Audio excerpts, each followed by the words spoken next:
Oh. Yeah. And welcome. Yeah, I needed some awkward moment. Welcome to Spring Breakout Baseball, which means we get to see all of the prospects, including possibly my most favorite, the Yordan Alvarez Jr. Yep, he is playing today, and that's what we're going to be watching. So maybe this could be the game where we don't just talk about a bunch of random things like Sonics, Seahawks, Lions. Maybe we might actually talk about the baseball game because at least it will be something to watch. It's one of those things that they do once or twice a year. It's called Spring Breakout, where they just let all the kids play. Like, it's literally all prospects. It's like Futures baseball in March. Yeah. Except, just one problem. And that is that I can't necessarily find this. I can't necessarily find the stream to this one, so I'm kind of in the dark. So that means that, yeah, we probably will be talking about a lot of things that have nothing to do about prospects. So it's unfortunate, but I don't have a stream. And, it is what it is. Yeah, which is why I'm one of those. I do have the game day app, so I do know exactly the batting orders and who's pitching. So, I can follow along that way. But as far as actually watching this bad boy, yeah. It will be quite a bit of improvisation for you. Yeah. I'm not going to, I'll know who, got a hit. But as far as, actually seeing it, no. Not today. Yeah, look how ugly my scoreboard looks now because ESPN doesn't even know a dang thing about this game. Yeah, I'm following it along. I guess through Baseball Savant. So. Yeah, but of course I'm one of those fools that actually did it. I actually put in money towards this because I'm doing it so you Mariners fans that don't want to pay for Root Sports because you're tired of it. That way you guys don't have to. So in some ways, I'm investing to sabotage Root Sports in some capacity. I'm taking the sacrifice for our fan base. This has a kind of an interesting feel to it, right? I like Seattle's batting order in this one, but I'm also kind of fired about Cleveland's side as well too. They got some nice prospects as well too. This might actually be an interesting game tonight. Yeah, and actually, since you think that we're going to be heavily distracted with the whole, we might talk about other things, I do actually have something for you. Jay Trident and I actually played a game yesterday in our show. It was the predicting the Mariners 26-man roster, and I'll give you an opportunity to play this game. Oh, predicting the Mariners 26-man roster. All right. So let's just go ahead and assume that the ones that we think are going to be there are definitely going to be there. So I'm going to say, Cal, Luke Raley, Dylan Moore, J.P. Crawford, Donovan Solano, all three outfield spots on Rosarina, Julio and Robles. I also think what's his bucket? Dom Canzone is going to make the team as a fourth outfielder. Oh, you think so? I do. I also let me see.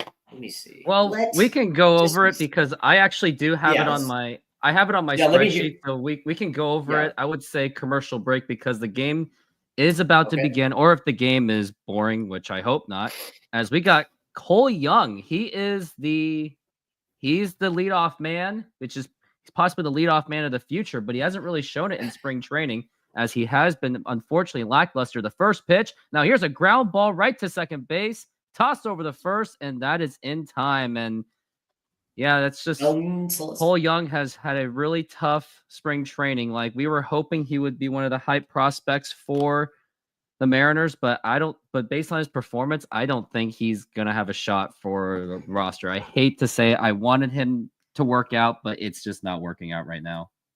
All right, so let's see. So Cody Bolton All right, so let's see. And while you're looking that up, we got Felnine Celestine up to the plate. He is already taking a strike one. He took a huge swing. He did play well in the ACL league in Arizona until he suffered another injury. And hopefully he doesn't get injured this time again, because this kid has huge upside. He's only 19 years old. He was signed at the age of 17. And now here's the 1-1 pitch, and that's going to be popped up and fouled. He is supposedly one of the shortstops of the future, as if we have enough short of the future, but one of them has got to pan out. Felnine Celestine, Colt Emerson, Cole Young, and now the 1-2 pitch, and that is low for ball 2. 2-2 the count on Felnine Celestine. Hopefully I get to see spring ball tomorrow. I think they carry 5 outfielders because Luke Raley is listed as an outfielder, but he's probably going to be at first base. The Mariners don't necessarily have a true first baseman outside of the Ty line Locklear. drive, and that is going to be fielded by second base, throw to first, and not in time, as Felnine Celestine will get into first base, as he did have the hustling effort. He did hit it to a position where the second baseman had to play some catch-up, but Felnine Celestine is on first base with a single. There you go. Too bad you can't see the game. Yeah, so I think they carry 5 because Luke Raley is probably going to be playing more first base than not. Mitch Haniger is probably going to be a DH only type of option, so I do think they carry Dom Canzone. And their only first baseman on their 40-man is Ty Locklear, and I don't necessarily think he makes the team, but possibly. But I do think it's going to be Donovan Solano, Leo Rivas, Polanco, Dylan Moore, J.P. Crawford, and then maybe Ty Locklear. Maybe I think, because I do think that Mitch Garver is probably going to be a DH only. Maybe he might catch a game or 2. And that's going to be a 1-2 count on Colt Emerson. I don't know, man. I don't know. That's a good question, man.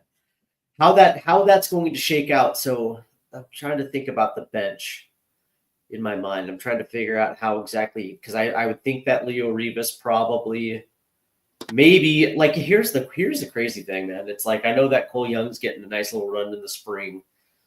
I don't know, man. I don't know if he ends up making it. And the 1-2.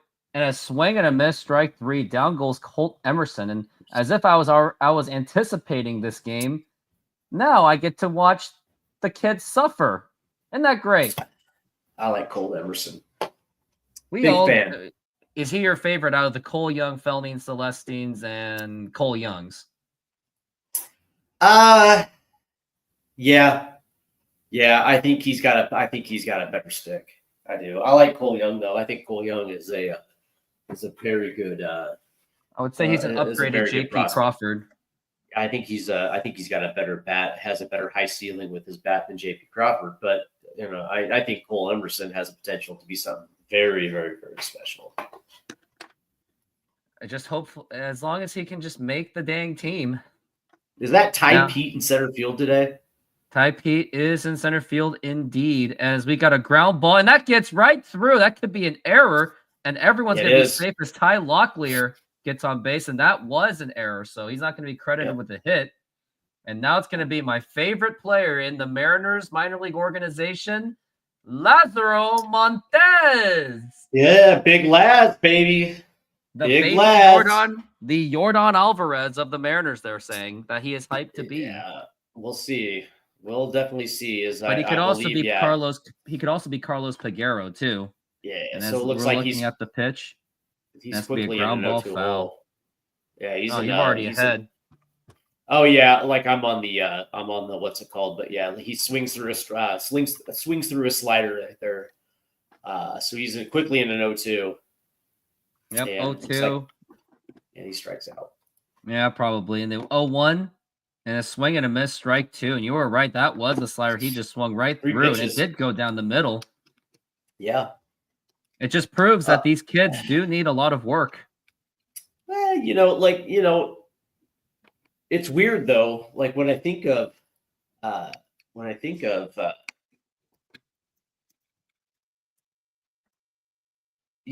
he's Laz Montes. And he strikes out, by the way. He does.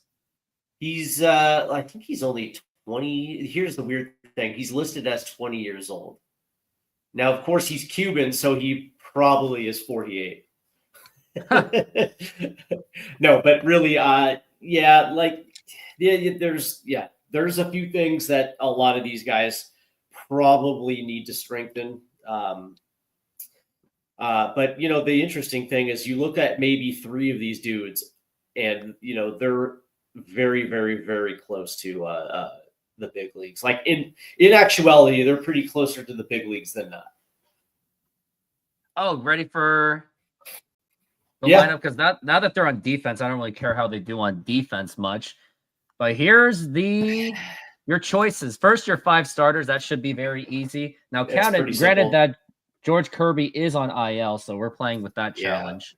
Yeah, so it's probably going to be Brash is out for a while. Castillo, Gilbert, Hancock, Miller. Where are you putting Bryce Miller and Brian Wu? Which spots? Miller in 3. Miller 3. Wu 4. Hancock 5. They need a lefty so bad in the starting rotation, but that's all right. Bullpen. Let's see. You're going to see, Troy Taylor's out. So you're going to see Snyder. Colin Snyder. Yeah, Colin Snyder. Gabe Spire. Taylor Saucedo. Yeah, I'm sure Saucedo probably makes this team as a lefty. The Sauce. Yeah, the Sauce probably starts the season. I don't know if he finishes the season. Trent Thornton. Of course. Glasses man. By the way, is just out of curiosity, is Jackson Coar back yet or no? 60-day IL. That's too bad. Let's see. So we have Trent Thornton. Let's put Andres Munoz there. You have to. He's the closer. Yeah. Let's put Gregory Santos in there. And so that leaves what? Will Klein. Will Klein already got optioned. Okay, there you go. So that's Casey Lagamina, Seth Martinez. Seth Martinez? Yeah, Seth Martinez. Hopefully over Edward Bizarro. Yeah, I can't stand Eduardo Bizarro. But by the way, he probably does make the team. You know what I mean? He does, yeah. He has a Bobby Ayala treatment, it seems like. I think Carlos Vargas probably starts in Tacoma. Yeah. I do. Blake Hunt and Cal Raleigh both make the squad as catchers. Oh, you think that's bold? Yeah. Because I said Mitch Garver was going to be designated as a catcher. I think he's going to be DH only. I think, but here's the weird part. Like, I think that, actually put Hunt to the side right now. Put Hunt to the side. Put Hunt to the side. Yeah, put tight. All right, so infielders. All right, so JP Crawford. Dylan Moore. Jorge Polanco. Painfully. Leo Rivas. Oh, Leo Rivas. Yeah, he makes it. Go down. Donovan Solano and Luke Raley. Luke Raley, huh? First base. Yeah. So no Ryan Bliss, huh? No Ryan Bliss. That's what Leo Rivas is there for. Wow. Outfielders. Arozarena. Obvious choice. Julio Victor Robles. You have to. Dom Canzone. You think he makes it? Actually, no, Mitch Haniger, sorry. Ouch. Yeah, Mitch Haniger still in the outfield. Yeah, like his contract is like, unless somebody takes it, then obviously Mitch Garver, DH. Gee. Hey. So go up real quick. So there's that. Yeah, now Blake Hunt. Yeah, then Blake Hunt. Yeah. Although he is playing well in spring training. Actually, no. Put Mitch Garver there. Put Mitch Garver as the backup catcher. He's backup catcher, DH. Now he's back. So what, they're going to put him as both, but you still have one more. You still have one more and player then, to use. Then put Mitch Haniger at the DH. There you go. And then now, put Dom Kenzo right there. As a fourth outfielder, he can play all three positions. And then go on. Let me see my infield again. Let me see the infield again. Which looks really, really depressing to look at. Yeah, I mean, it is what it is. So Dylan Morley, okay, yeah, Luke Raley. Unless you want to add Tyler Locklear to make it a 7-man infield, I don't either. So yeah, it's like that's your Luke Raley's going to play first, and it looks like it's going to be like Dylan Moore playing second and then Solano is going to be your first baseman, third baseman. And Polanco's your starting third baseman. Dylan Moore starting at second base with JB Crawford. And then Leo Rivas can play both shortstop and second base. So there's your infield cover. And I think he's got a better arm than Ryan Bliss. I think he's got better range. Ryan Bliss doesn't really have an arm for defense. That's what I'm saying, right? And so then, that's your team. That's your team, unfortunately. I'll show you my team once we get to the next commercial break, as in the Mariners back on the defensive side, as they did perform a 1-2-3, as Logan Evans did look pretty good. Yep. He didn't strike out anyone, but he got 3 quick outs. 3 up, 3 down. Yeah. Now it's up to Ben Williamson, the other maybe sleeper prospect that might be number 26. Maybe. We'll see. They're saying that he is basically going to be another Josh Rojas. That's the prediction of him. Yeah, and that's the thing. It's like, but who does he, that's the thing. It's like, what is he going to start at third base? I don't know. So we'll see. And even if he goes like 5 for 5, this game will not really amount to much because it's just the spring breakout. The pitch, that's going to be low for a ball because remember, this is the all minor league team where it's one day where they get to prove their worth for like the next few years, but definitely not for this kind of season. And now here's a fly ball to deep right field, and that is going to be caught by the right fielder. And it went to the Marine Layer, so I guess the Marine Layer is now in Arizona. So I guess you can't blame T-Mobile Park for the offensive problem for the Mariners anymore. Oh, Harry Ford singles. Oh, you spoiler. That's how bad FUBO TV is. It's always behind. FUBO. Yeah, FUBO is garbage. I refuse to sign up for FUBO. I have enough streaming services. Yeah. As Harry Ford last season in Arkansas, he did struggle with a below 250 average in the pitch. And now here's a line drive to left field, and that's going to be a base hit for Harry Ford, one of the other top prospects for the Mariners. But some will say that he may be more likely to be traded than he is to be on the team. Depends, right? I guess it really just depends on what the timeline is for a Cal Raleigh extension. I get the impression that the Mariners would like to re-sign Cal long term, but that being said, it's are they going to be committed to signing him to $100 million deal in that 5 to 6 year range? Because that's probably going to be the you're looking at TJ Realmuto type of deal where it's probably going to cost you $20 million a season to re-sign him. But are the Mariners going to be committed to doing something like that? As of right now, they're not committed to spending any money. So it's having Harry Ford in your back pocket is a nice luxury to have in case you can't. Which get is JP. why I'm not ready. Which is why some want to trade him because of Cal Raleigh, but because of Mariners' bad ownership, then you might want to hold on. And we got a ground ball, and that's going to get right through for a base hit. And now we got runners on first and second on a single by Ty Pete, one of the other prospects, more like one of the sleeper prospects. There you go. He was one of the first-round picks. And Aaron, Mr. Ben Williamson, should be called up for the Mariners opening day. And he does. He is also one of my critics, too, where he's like, you may overreact sometimes, or you missed this. But he says this, that we agree that Mariners need a streaming solution ASAP. That is an absolute understatement because Root Sports has already shown their weaknesses for this season. Yeah, I've been saying this for a year and a half now, that the best thing the Mariners could do is bring their broadcast in-house and just do it themselves and stream it over to Mariners.com. It's the easiest solution to their local broadcasting. You don't have to worry about contracts. You can sell your own advertising, between innings.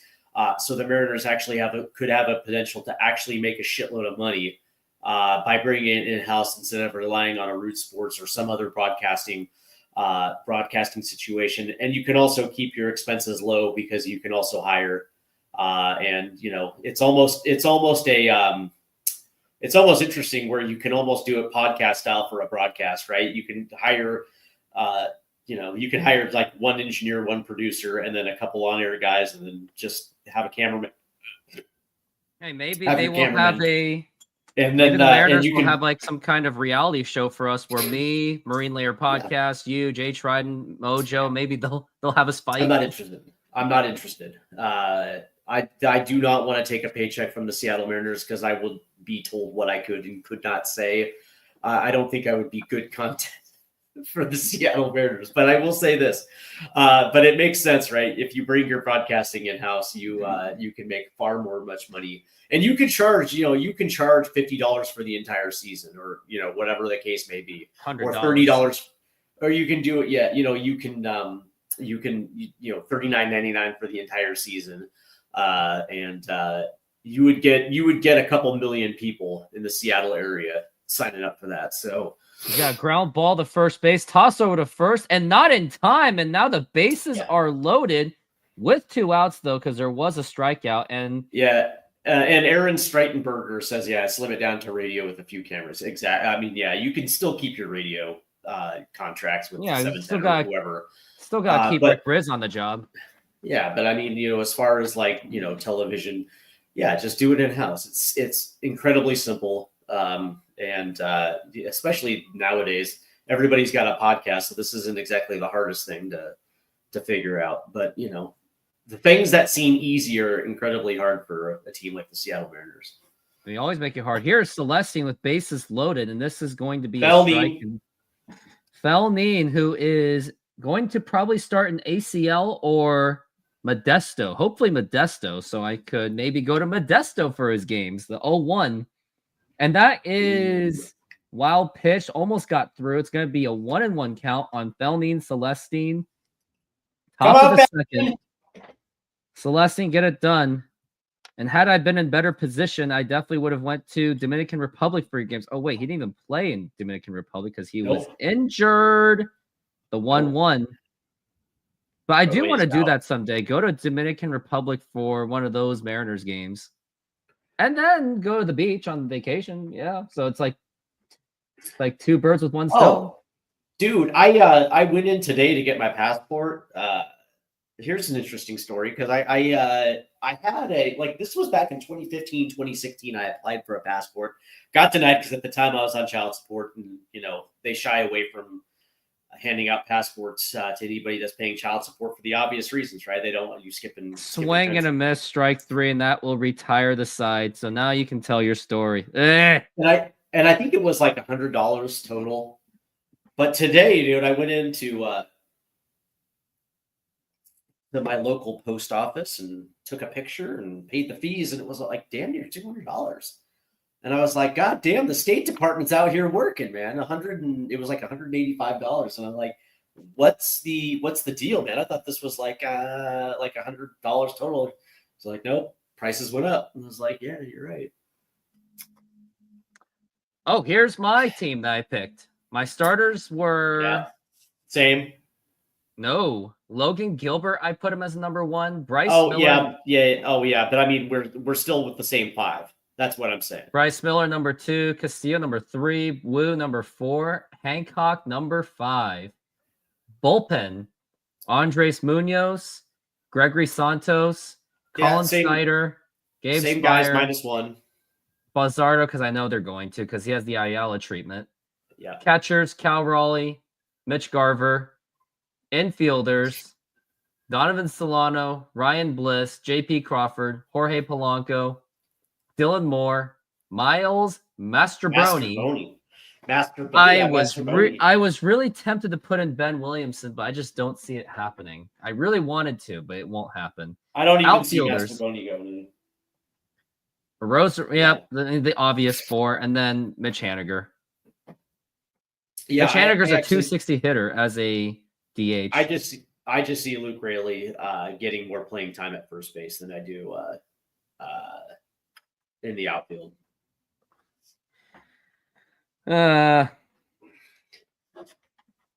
It's an easy it's an easy way to get him at bats. And we are back from the break. And the pitch. Logan Evans also popped up and fouled.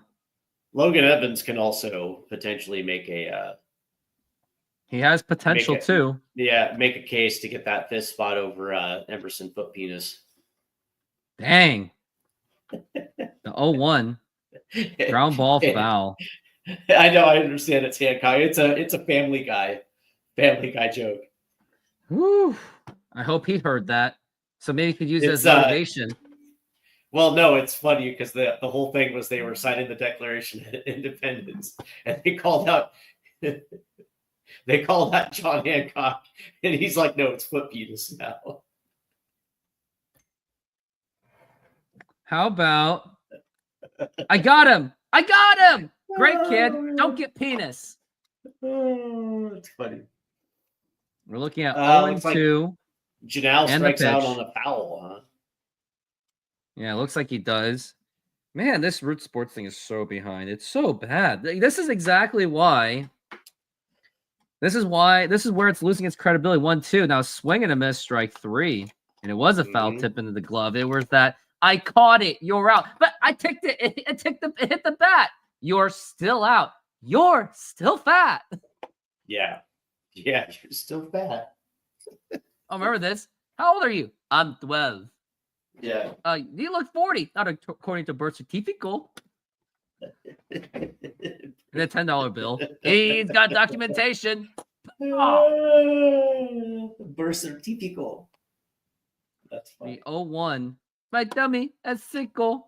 And now here's a ground ball, and that's going to get right through for a base hit. And there goes the perfect game. It's already over in the top of the second inning with 1 out so far. That was Engel with a single.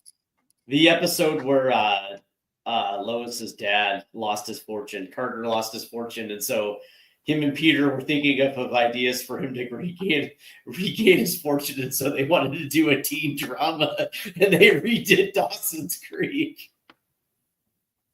Oh, Family Guy. Pitch. Oh. That is check swing. Did he go? Yes, he did. Ooh, double Gonna be 0-1 for Caiaphas. Caiaphas. Can't help that. It reminds me of the high priest Caiaphas for an obvious story. Here's a ground ball. Give me double play ball. Throw to second. Throw to first. And that is in time for the double play. And that's going to retire the side. And Logan Evans gets out of a pretty easy inning once again, as the Mariners will try to break the tie of 0-0.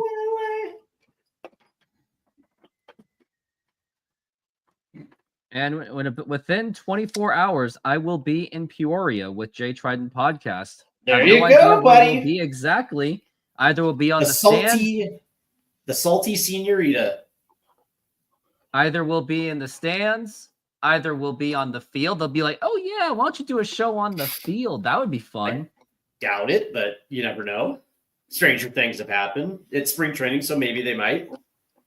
Man, when I tried San Francisco, the Scottsdale one, I called them and they're like, yeah, we don't. If I allow you, then we're gonna allow everyone else. So no, bye.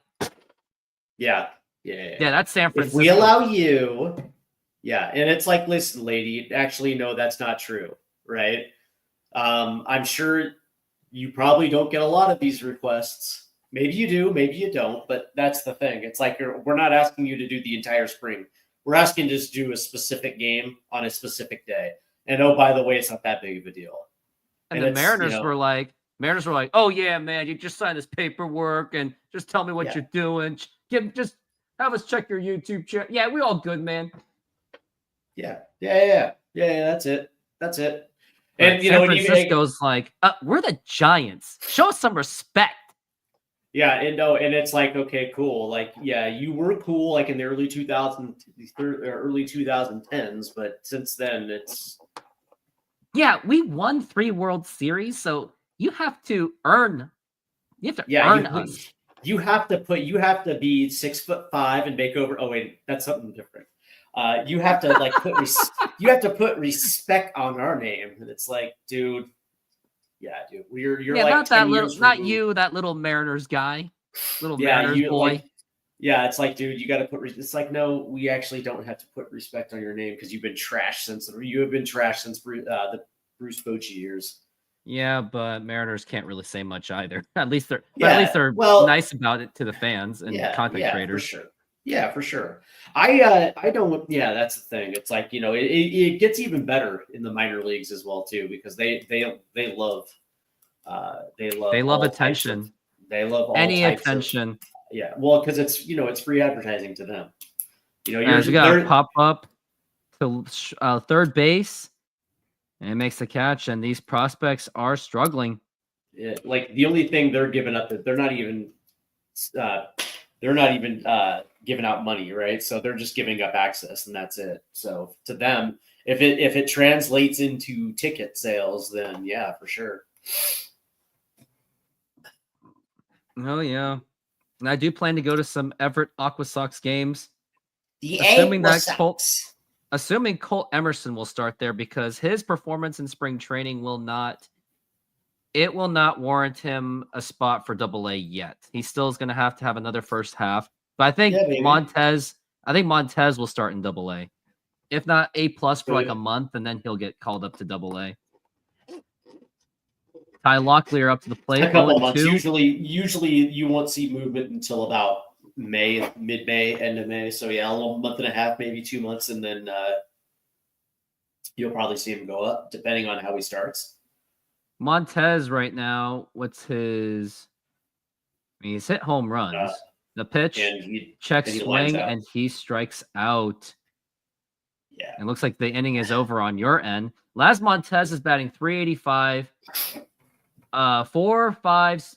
He has a 4-walk, 5 strikeout ratio, 6 RBIs, and 13 at-bats. Does that warrant him a AA, or do you think they'll still put him A+? It all depends on if he's showing. Oh, here's a fly ball. Nope, right in the glove. You were right. It was line out. All right. Yeah. What's the depending? It all depends on his if he's cleaned up his plate discipline, right, where he's not shamelessly swinging at bad pitches. I mean, if he shows the plate discipline, 100% probably could start at AA. But if he's still showing some of the the things that plagued him last season, I would probably assume that he starts in Everett. At least opening day has a very attractive sell. At least you got Colt Emerson and Laz Montez. Yeah. But that being said, I don't think it would hurt him if he started in Everett. I mean, he puts together a couple solid months, he's going to be in AA regardless. Yeah, it's not like the Mariners there doesn't seem to be a plan to call him up this season anyway. They're slow rolling Laz as they should. Because Laz has a high strikeout potential too, as much as he has high home run potential. But if he gets to AA and just hits the ground running, there could be a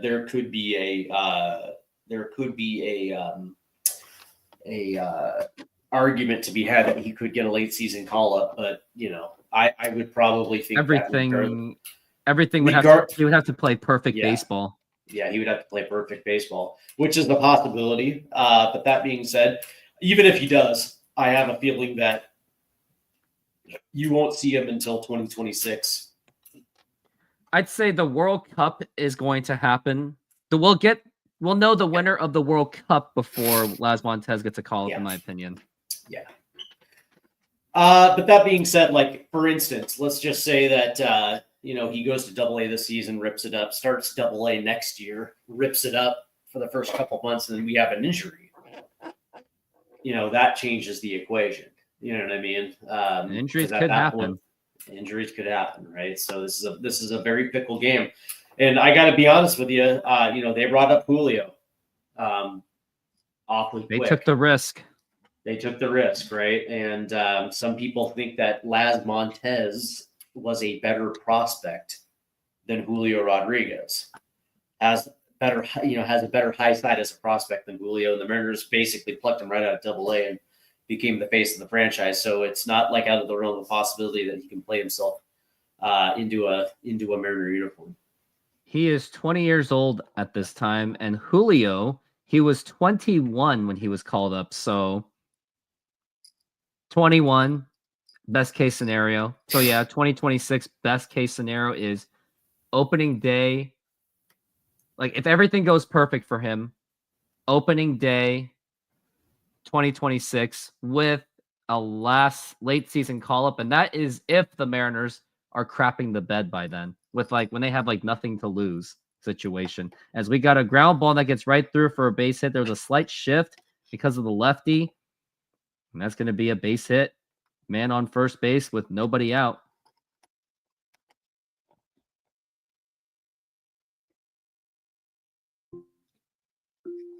Okay. As we got Rosario up to the plate.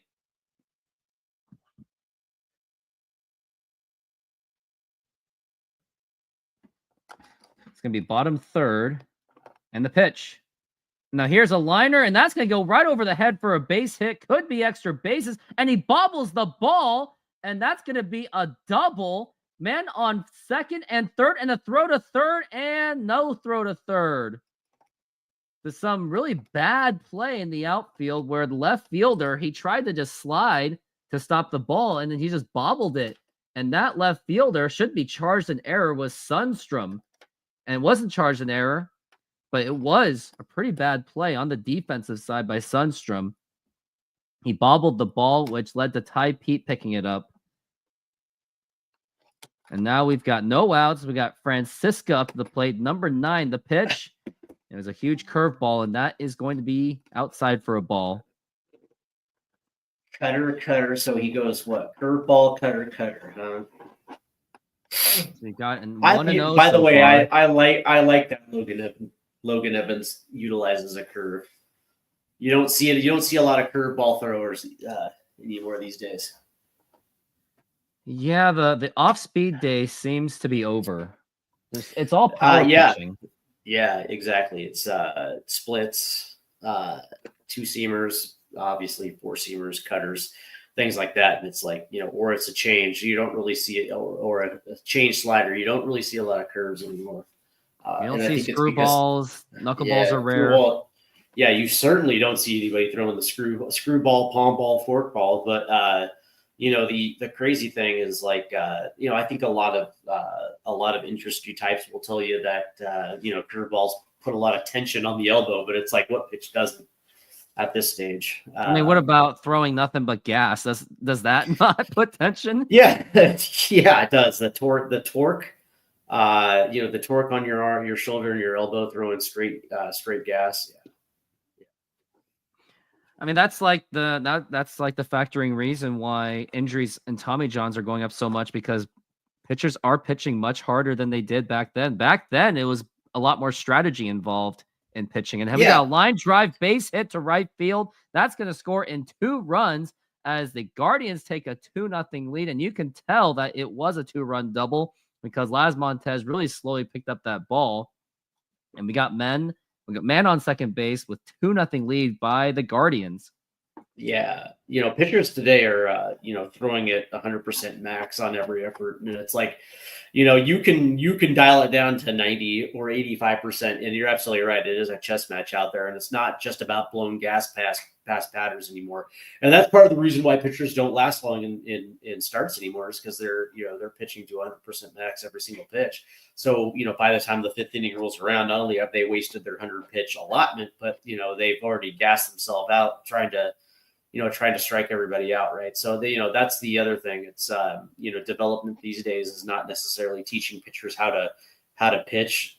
It's trying to get max effort instead of actually teaching them instead of just learning actually how to pitch, where you can actually take some stuff. You can take a few MPHs off a pitch if you know a guy is more prone to put the ball in the dirt. You know what I mean? So you can play to that advantage, and all of that comes from scouting reports. That was the secret sauce between Dan Wilson and Jamie Moyer. They went through everybody's lineup, every single start, right? And they knew their tendencies going in, and so Jamie knew when to throw heat, knew when to throw the changeup, and that's why he was more successful in that, because he knew exactly who he was actually pitching to.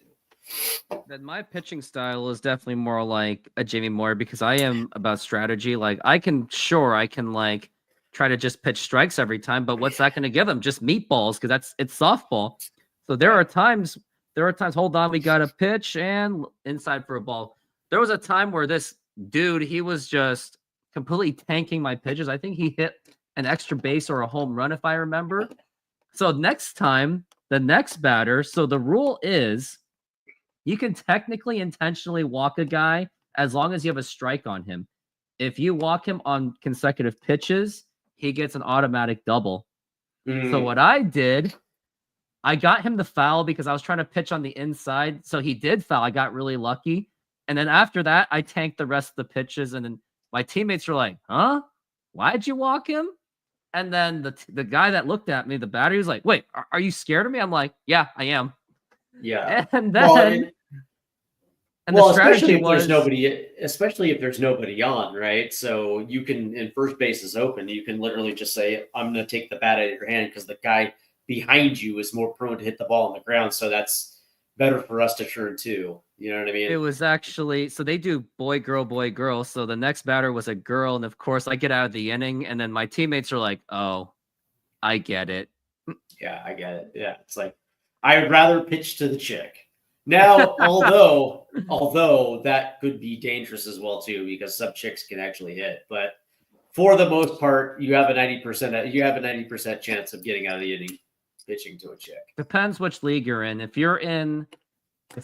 I'm in the league in Tacoma, which I also play a couple of steps ahead of the church league, probably not the best winning strategy. But in the church league, yeah, maybe, yeah, most part, yeah. There's still some that will hit. Do they come to the plate holding their Bible? I had a dude dressed up as I think the guy was actually a priest, and he actually was dressed up as a priest playing. It was more like Halloween costume kind of priest clothing, but the priest was still dedicated to his dress code. I gotcha. Yeah, it was pretty cool. I pitched him into a double play. I think I still have that clip, so I should probably find it and then show it, because it was kind of... Nah, I wouldn't do that to him. Got Ralphie. I can't even say his last name. And for someone that can almost speak Spanish as a second language, I still can't pronounce his name. But then again, there's English names I can't even pronounce either. Let's find out. Ralphie Velasquez? I think I could be. That's exactly what it is, man. It sounds just like it's pronounced just as it looks, man. Velasquez. That's why I actually have a hot take that Spanish is the easier language to learn than English. Spanish is just straight to the point. English has all these fancy rules and fancy words. Straight to the point, no faking. Cooking MCs like a pound of bacon. Yep, Aaron agrees. I don't know about that. You don't? I'm not saying, though, because the English language is not exactly the hardest language to learn, right? Because, especially today, nobody really has a vocabulary and uses the word like to describe everything 10 times in a sentence, right? So it's not exactly the hardest language to master. But Spanish, there's a lot of, don't get me wrong, I love the Spanish language and I think it's a beautiful language, but there's some words that, even like, and I think I'm the master at Spanglish, right? But that being said, I sometimes I'll look at Spanish words and I'm kind of like, okay. Okay. English is 3 languages in a trench coat. That's pretty good. Yeah, like here, so that's exactly right. See, I just use the word like, but you talk to now it's different, right? Like if you go to England or Scotland or Ireland that actually knows how to use the Kings, it sounds a little bit different. And of course, you have their accents mixed in, but their vocabulary is a little bit different. You go to anywhere in America, it's just you're not really talking to the most educated folks in the world. But that being said, it's like from an American standpoint, I would assume English is probably going to be a little easier. Always a debate thing, as we've got Angel Gelano. I think it's Gelano. No, it's Janao. Or Hanao. Janao. It's either Janao. It's either Janao pronounced with the G, or or it's like Brazilian where the G actually is pronounced as an H. So it's either Janao or Hanao. I think it's Hanao. As we got a 1 and 2, depends where he's from, I guess. I would or think Jano. Yeah, if it was English. Yeah, I think it's Hanao or Janao. In that, I think it's in that ballpark. But anyway, so it looks like Janao gets on with a single to center field. It does. And that was scoring another run, which it did. Yeah, 4-0.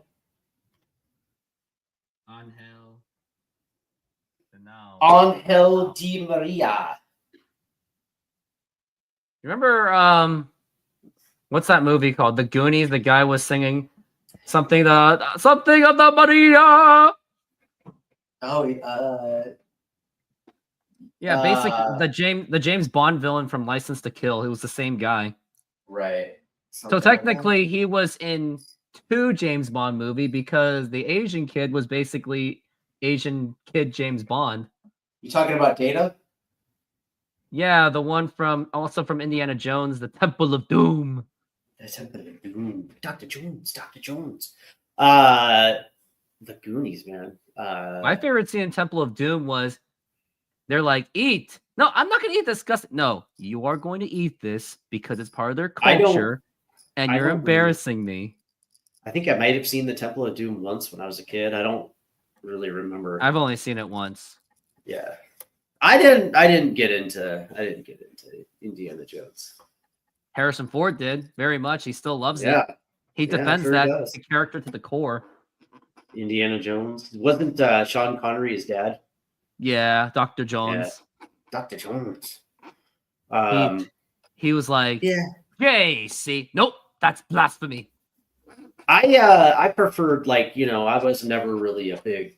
Yeah, there were some action movies that I wasn't a big fan of in the 80s. That was certainly one of them. But I was more of a Die Hard guy. What about what's a Die Hard? What's a 80s, 90s action classic? Ooh, Terminator 1984. Yeah, Terminator 1984. I was a big fan of the Terminator series, but Mad Max.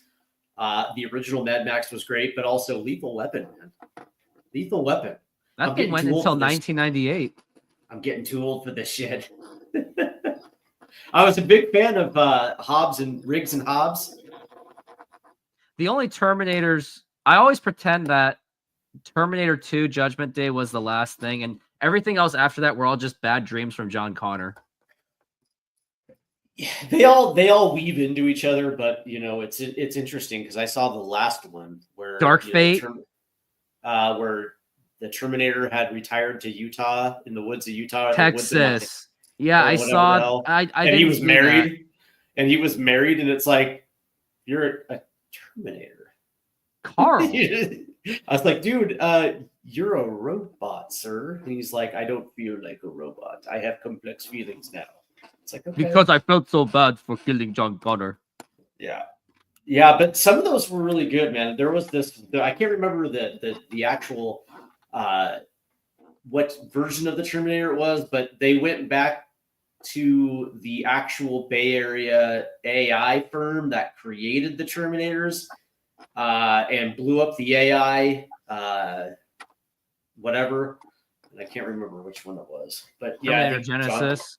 John Connor was the bad guy. No one liked that one either. And they paid James Cameron a huge amount to advertise it for him. Wait, was he the bad guy? Because I thought John Connor was the one that was trying to blow up. No, maybe. No, okay, that was Judgment Day. Yeah, they were trying to blow it up. But then there was also Terminator Genesis, where John Connor was the bad guy. As we've got a 1-1 pitch so far, 1 out so far, as Logan Evans, in case you haven't noticed, he has actually been pulled out of this game. Makes sense. Charlie Bielnensen, I can't even say it. He's a Modesto pitcher, so he's a very young pitcher. And the 2-1, and the line drive foul back, and it's going to be 2-2. Let's look up the Terminator movies. 2 weeks exactly until Mariners baseball, when it's going to be 6 months of torture. And yeah, I'm going to be torturing for us fans. By the way, there's a Terminator 7 in the works. Yeah, I'll pass. It's already broken. So 2-2. Swing and a miss, hits the dirt, but that's still gonna be strike 3 as we. Oh yeah, 2 outs. Let's see. So there was Terminator 3: The Rise of the Machine, where John Connor and Sarah Connor must stop the machines from destroying humanity. Terminator Salvation, a film set in the future during a war between humans and machines, where John Connor leads the resistance. And then we have Terminator Genesis, a reboot of sorts, where the timeline is altered and a new version of the future is created. And then you have Terminator Dark Fate, a sequel to Terminator 2, ignoring the events of other films, where a new, more advanced Terminator is set to kill a target. Ground ball right to second base. Cole Young, throw to first. Yeah, and that is in time. Nice play by Cole Young, and that will retire the side. Yeah, Dark Fate was the one that was the chicks. Yeah, that's the one nobody watched. I didn't watch it. I went out of my way to not watch it. No one could pay me to go to that movie.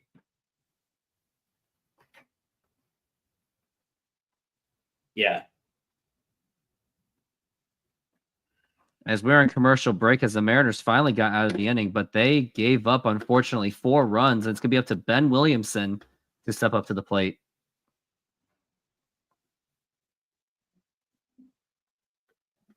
Opening day in 2 weeks. I will be looking forward to that because opening day baseball is always fun. And for someone that, if you don't want to go to a Mariners opening day because you don't want to spend the money, or if you do want to spend the money, at least use my promo code RoofTopSports to get your $20 off. And also, you can always listen to my podcast side as well. Well, where I will be providing that live play-by-play. Andrew, what do you think of the Seahawks signing Cooper Kupp? Well, it seems like here are some theories I have. Seahawks feel that they have a much easier schedule next week. NFC division might be down. 49ers don't know what they're doing with Brock Purdy right now. Rams look like they're trying to reload-ish. Cardinals are the Cardinals. They have a quarterback that doesn't even read a playbook and just plays video games. And with the NFC South, that's what their division is going to be against. It looks like they are just trying to get that quick playoff spot to make a quick run at something with the less competition that they might have. So that's why they're making all these moves of Cooper Kupp, Sam Darnold, and did I miss someone? Yeah, they got another guy as well, too. It all depends, right? Is Cooper Kupp healthy? Right? He's 31 years old, so that's the concern I have. I don't. Granted, the last 5 or 6 years in LA are certainly at his peak. But that being said, we saw a lot of short wide receivers being able to Danny Amendola, what's his bucket? Tom Brady's little Wes Welker and Julian Edelman. Yeah, Julian Edelman. You saw those guys play deep into their 30s. So for me, it's all about health. Is Cooper Kupp healthy? And it just gives Sam Darnold. You want to give Sam Darnold more options out there, and so that's going to help as much help as he can. That's exactly right. So we got a pretty good running back. Looks like we got a pretty solid running back room, but I will say this. I think they should draft one. I'm probably with you there, but I will say that, getting Sam Darnold, you're getting Sam Darnold at the right time, right? The ability to resurrect your career. And granted, that's what I like about Sam Darnold. It's not a long-term deal at all. I think it's only like 3 years. 3 years, 156 guaranteed. So not exactly a long-term deal. Blooper, and that's gonna be caught as Ben Williamson is not able to get that hit.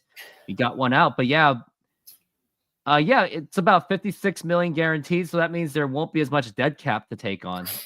That's exactly right, and I think he gives you a better upside than Geno Smith. I think Smith has already peaked. And I also think that it gives competition to Geno Smith. That's one of the things that I firmly believe that competition is good for everybody, because the one thing you don't want to do is make a guy feel comfortable. And when somebody's comfortable, you get complacent, and complacency is never a good thing in sports. So Sam Darnold definitely brings that. And I also think they get him at the right time as well, too, because Sam Darnold was almost written off, goes to Minnesota and has an unbelievable season. And credit to him, because he resurrected his career. Good for him. So now you get the opportunity to be a starter again. So now you have to not only bring what you did last year in Minnesota, but then you have to kind of double down on it and find a way to be better. There's definitely a potential for that. So we'll see. I like the fact that it's only a 3-year deal, and it doesn't necessarily, preclude the Seahawks from drafting their next quarterback, which Jackson Dart is the favorite for the Seahawks to draft, as long as he doesn't stock up too much, because he did well in that combine. Jackson Dart of Ole Miss. Okay. We got Harry Ford, by the way. It's a 3-1 count. Oh, swings and a miss and a 3-2. He had to swing at Jackson Dart. Yeah, maybe he could be that Russell Wilson type pick, because he does have the mobility. He does have legs. Yeah, but does he have an arm? Swing and a miss, strike 3. They say he does, and that's going to be 2 outs. But I do think they should draft anyone, because I wouldn't go with Sam Howell, the man who drinks soda. Well, so let's see. So he played his freshman season at USC. Let's see. Played in 6 games, threw for 1,353 yards, 9 TDs, 5 interceptions, and then he goes to Ole Miss. And he's got in college, this is the crazy thing. In the SEC, he has a career 69.3% completion percentage. Sophomore year only throws for 2,900 yards, 20 TDs, 11 INTs, but then, he gets better in his junior and senior season. So, senior season, he does throw for a little over 4,000 yards. Yeah. Okay. It's going to be a 2-1. I think he has, no, I'm sorry. He has a career 65.2 completion percentage. I don't know. Just let him at least have, just in case Sam Darnold doesn't work out, at least he'll be, it'd be one of the, because he'll be pure raw talent. So do they still have Sam Howell as a backup? Yeah, Sam Howell, Mr. Soda Boy. There you go. So you have a fallback. No, yeah, we have a fallback who will literally fall on his back while throwing a pick. Oh, okay. Well, I didn't watch any of the Seahawks. I didn't watch any Seahawks. I did. We got a line drive dropping in for a base know hit. You did. I covered some games, and they were painful to cover. I covered the game when Sam Darnold kicked the Seahawks' butts, along with Justin Jefferson. How was the Seahawks defense last year? Middle of the pack, 15. Yeah, for a guy that was brought in, Mike McDonald, who's a defensive guy, I was curious to see how that first year was going to go. With the personnel he was working with, though, because those were all the Pete Carroll, and it looks like Pete Carroll may have lost his stroke. Well, Pete's in Vegas now. He's in Vegas, and you should have saw that press conference where Marshawn Lynch screams, Raiders! Well, What are your thoughts? What are your thoughts about that? I think, because knowing that Pete Carroll was pretty much done with the Seahawks, I think it's a get those butts in the seats kind of move. Like I think Pete's going to change the culture and change the environment down there. He generally does that everywhere he goes. So I think from that standpoint, I think the players are going to have fun. But it only lasts for so long. Pete's, that's the thing is he's 72, and it's like, how long is he going to be there? For 3 years, maybe? And it's going to take him about 3 years to really build that thing. And he's going to be 75 by the time that the Raiders are actually good. If everything goes perfect. If everything goes perfect, yeah. Which is why I think the draft for this year's draft, I think is actually going to be one of the drafts to watch, especially if you're a Seahawks and Raiders fan, because you get to see how they're both going to draft. I'm actually going to cover that draft. I actually want to do it this time. I think it'll be fun. 1 and 2. Outside for a ball, 2 and 2. Yeah, I don't know anything about this upcoming draft, and I don't necessarily really care. The funny thing, Aaron Streitenberger, is that I watched a lot of Minnesota Vikings games this year just because, I happen to live in NFC North territory here in the fighting town of Flint, Michigan. And so I watched a lot of Detroit Lions this last year as well, too. And I will say from, the Sam Darnold that we saw when he came out of college. Not in time. That was Ty Pete with the stolen base, and that's Sundstrom up to bat. In the Sam Darnold that was in Carolina was not the same dude that was in Minnesota last year. That dude showed a lot of maturity last year, and I'll give him credit because he figured out a way to resurrect his career. Also, so I give him all the credit in the world. And it doesn't help the fact that Carolina is an absolutely just broken organization. The pitch. Oh, for sure. Fly ball to deep left field, and that is gone. That is a home run by Sundstrom. The Mariners get on the board to make it 4-2. Jared Sundstrom, exit velocity of 108 mile an hour. Woo! As the Mariners, get on the board and let's get some scoring runs in. Get these kids going. Yeah, I give Darnold all the credit in the world for what he did last year. And I thought he was going to stay in Minnesota because that made the most sense, right? He's got his old OC there. And it just seemed like he had found a home. So I was actually kind of surprised to see that Minnesota didn't want to keep him around. And I think I wonder if it was a monetary issue. Monetary issue and JJ McCarthy as their possible rookie quarterback. But they should remember that JJ McCarthy was under Jim Harbaugh.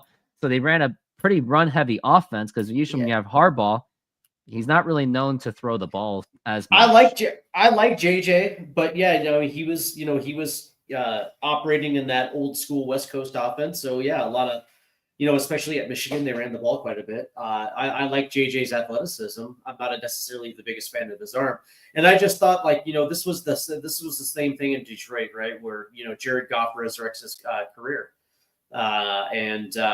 They draft, was it TJ Weldon or whoever the quarterback from Tennessee as that future guy. But, Jared Goff plays so well that you can't just let him hit the open market. So you got to pay him. And they did, and rightfully so. And I just thought that was kind of the same situation in Minnesota where it's like, I understand you got JJ McCarthy. I get it. But that being said, is you have a guy who, damn near won you the division and got you to the playoffs. And, you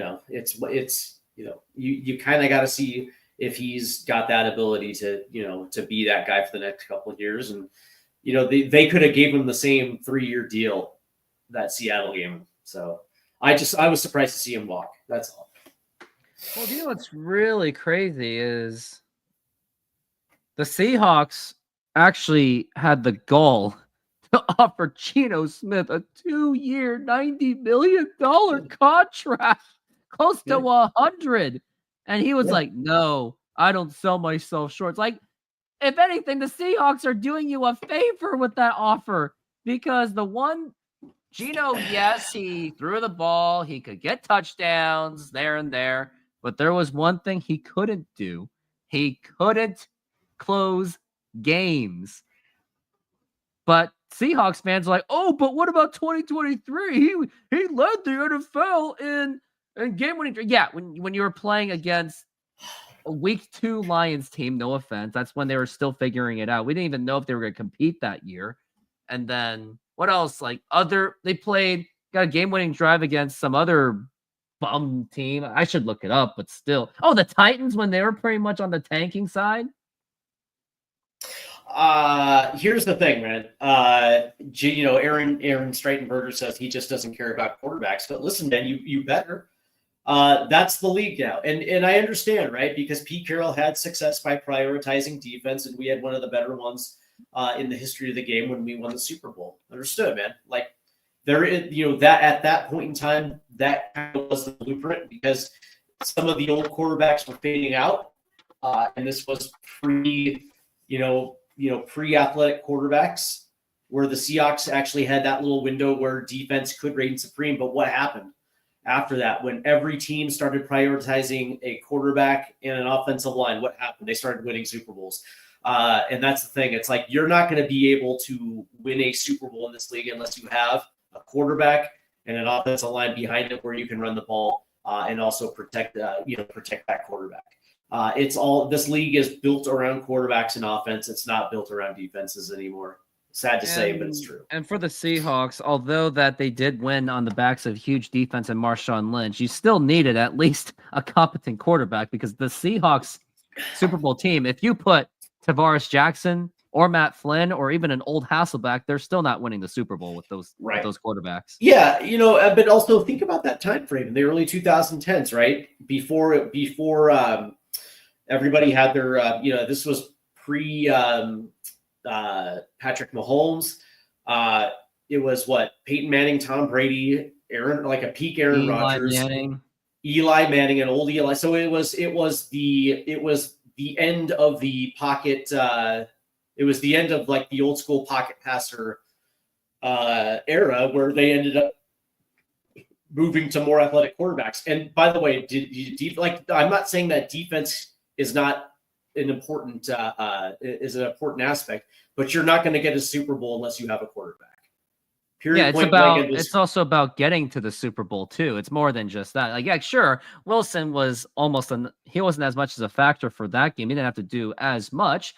But what about the other games that led up to it? He still had to make some plays happen against the Saints. He had to make plays happen against 49ers. I happily agree to disagree.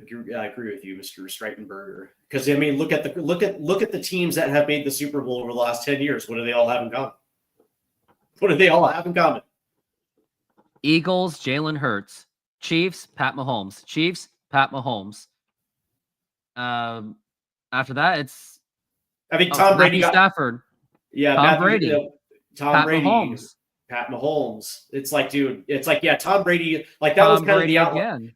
That was the outlier, though. That was Tom Brady with Tampa. That was the outlier. But Tom Brady when he was still with New England was still absolutely elite. It's like what's so funny about it is like that is the priority. Every team that makes the Super Bowl, pretty much makes the playoffs, has a elite level quarterback. And yeah, you're right. There is an element to that's the difference between the Buffalo Bills and the Kansas City Chiefs is they can't stop who? Patrick Mahomes. Can't stop him. It's like I understand like defense does definitely play a role into it, but if you don't have a quarterback, like the days of when the Baltimore Ravens were able to win a Super Bowl with Trent Dilfer at quarterback, that shit's never going to happen again. That will never happen again where you have I guess Williams, you can call it like a game manager. Oh, come on. That has less to do with talent than officiating. Come on, man. As we got a foul ball by Rosario. All right. And too bad the Mariners.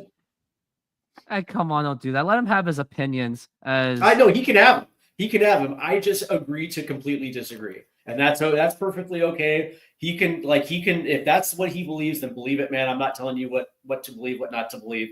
But once you start coming at me with officiating conspiracies, it's like, okay, man. Defenses will adjust. This game is very uninteresting when we have to talk about football. Come on, Mariners, make it interesting. All I know is if in this game, if defenses adjust, then how did the Kansas City Chiefs wind up in the Super Bowl every single year? If defenses adjust, if that's what you're saying, how do they end up in the Super Bowl? Officiating bias. Okay, yeah, and I'm sure you also, like, if you believe that, then I'm sure you believe that the NFL is scripted, right? So that it's just a WWE plot. If the NFL was 100% scripted, Eagles would have lost that Super Bowl. Right. And the Chiefs got humiliated as we're looking at a 1-2. Yeah. He didn't say it's scripted. The 1-2. Oh, well, and that gets away, and then that's going to be a free base to second base.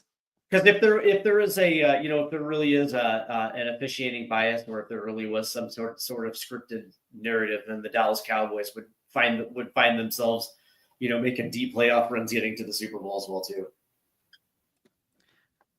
Okay, what was more damaging, Bill Levy on Super Bowl 40 against the Seahawks, or Jeremy Stevens dropping passes? And he dropped several. Okay. So understand that after the fact, Bill Levy came out and said that he made mistakes in that Super Bowl. He has come on record publicly and said that he made mistakes. So I take that into account from the horse's mouth. But that being said, the Seahawks also shot themselves in the foot. Josh Brown, 3 missed field goals. Here's what I will say, right? It was the OPI on Darrell Jackson, the Phantom OPI. I agreed with that one. And also the phantom holding calls when Seattle was starting to get momentum. But that being said, though, Seattle also shot themselves in the foot a couple times in that game.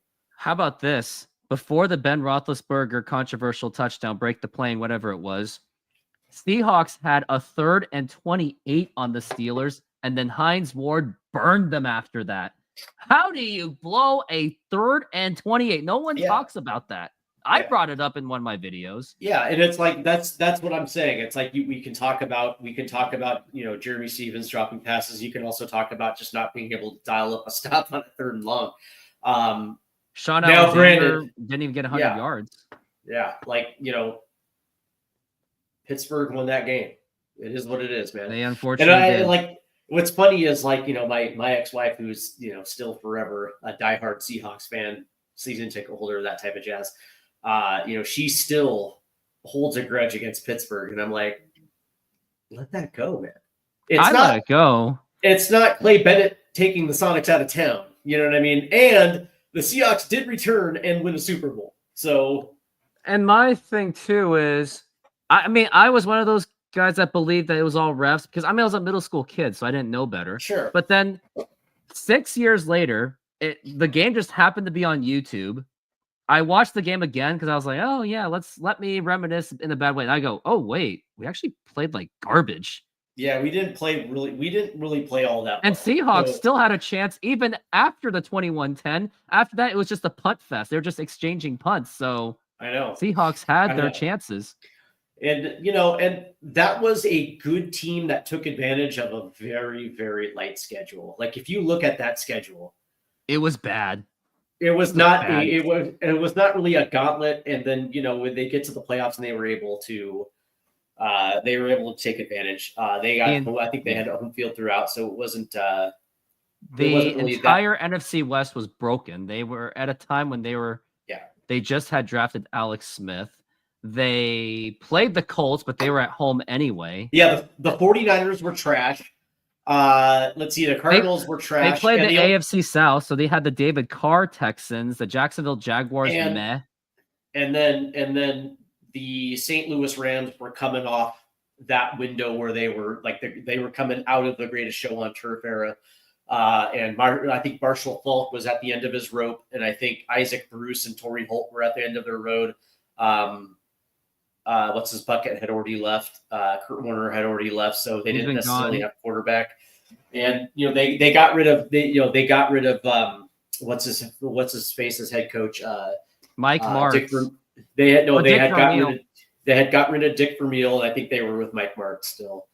Dick Vermeil was after 99, so Martz was 2000, and then after that, Martz basically became dictator to Kurt Warner, and then that's where they hated each other. The year before they met in the first round of the playoffs, where the Rams got the better of them in the first round. That was coming off the year before where the Seahawks made the playoffs as a wild card. And I want the ball. We're gonna we want the ball. Yeah. We're gonna score.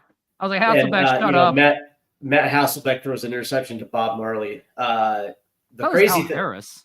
I know, but he looks like Bob Marley. Oh, yeah. So the crazy thing was that he also had Alex Bannister open on the other side of the field too. That was the crazy thing. He forced a throw when he didn't have to force a throw. But that's here's the thing is I don't fault Matt Hasselbeck at all because he was young. He was in the playoffs for the first time. He was feeling himself a little bit too much, and he was cocky. He was arrogant. That's everything I want my quarterback to be. Just the way he was like, I want to call heads. He was like too happy.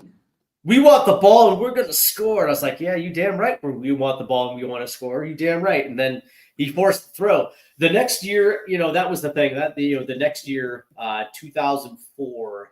Yep. That was an up and I think we went 9-7 that year. It was an up and down year. 9-7. Yeah, it was Hasselbeck was kind of hurt. Yeah, and we weren't that great of a team. We did get into the playoffs, but the Rams just got the better of us, and then the next year everything just came together.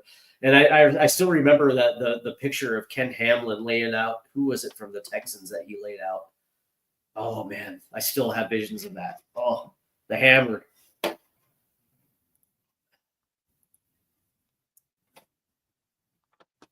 As we got a 2-2, and now the pitch, and that's going to be strike 3 called retire the side, but unfortunately Cleveland does score another run to make it 5-2. What, the Seahawks old uniforms? Yeah, it was after the original, and then they the original blue. Yeah, and they changed their uniforms. They changed their uniforms going into Seahawks Stadium. Those uniforms were terrible. Although I kind of dug the white road ones because they kind of looked like CFL jerseys. Yeah. But this was their schedule. So they opened up at Jacksonville, in which they lost. They lost in Jacksonville? Yeah, it looks like it was 26-14. Then they beat the Falcons. Then they beat the Cardinals. They lost to the Redskins in Josh OT. Brown missed a field goal. We beat the Rams in St. Louis. Then we beat the Houston Texans, beat the Dallas Cowboys. So we were 5-2 going into the bye week. Then we beat the Cardinals. Then we beat the Rams. And then we beat the 49ers. We beat the Giants, which was not a good Giants team. Beat the Eagles, beat a trashy 49ers team, beat the Titans, beat the Colts, lose to the Green Bay Packers in Lambeau on January 1st. That ended the season, but this was our schedule. It was a kind of a bad Jaguars team that we lost to, the Falcons, the Cardinals, the Redskins, which weren't that great of a team, the Rams, Texans, Cowboys, who were not good that year, Cardinals, Rams, Niners, Giants, Eagles, Niners, Titans, Colts, Packers, and then in the playoffs we beat the Redskins at home, and then we beat the Carolina Panthers in the NFC Championship. At home 34-14 before ultimately dropping to the Pittsburgh Steelers. That was not they took advantage of a soft schedule that year for sure. In hindsight, should the Seahawks have we got Celestine. And that's going to be out at first base. Yep. In hindsight, should the Seahawks have given the money to Steve Hutchinson, or were they not wrong for giving it to Sean Alexander? They gave him a 7-year extension at the age of 30. Well, yeah, no, they should have kept that together. They should have kept Hutch and Walter Jones together.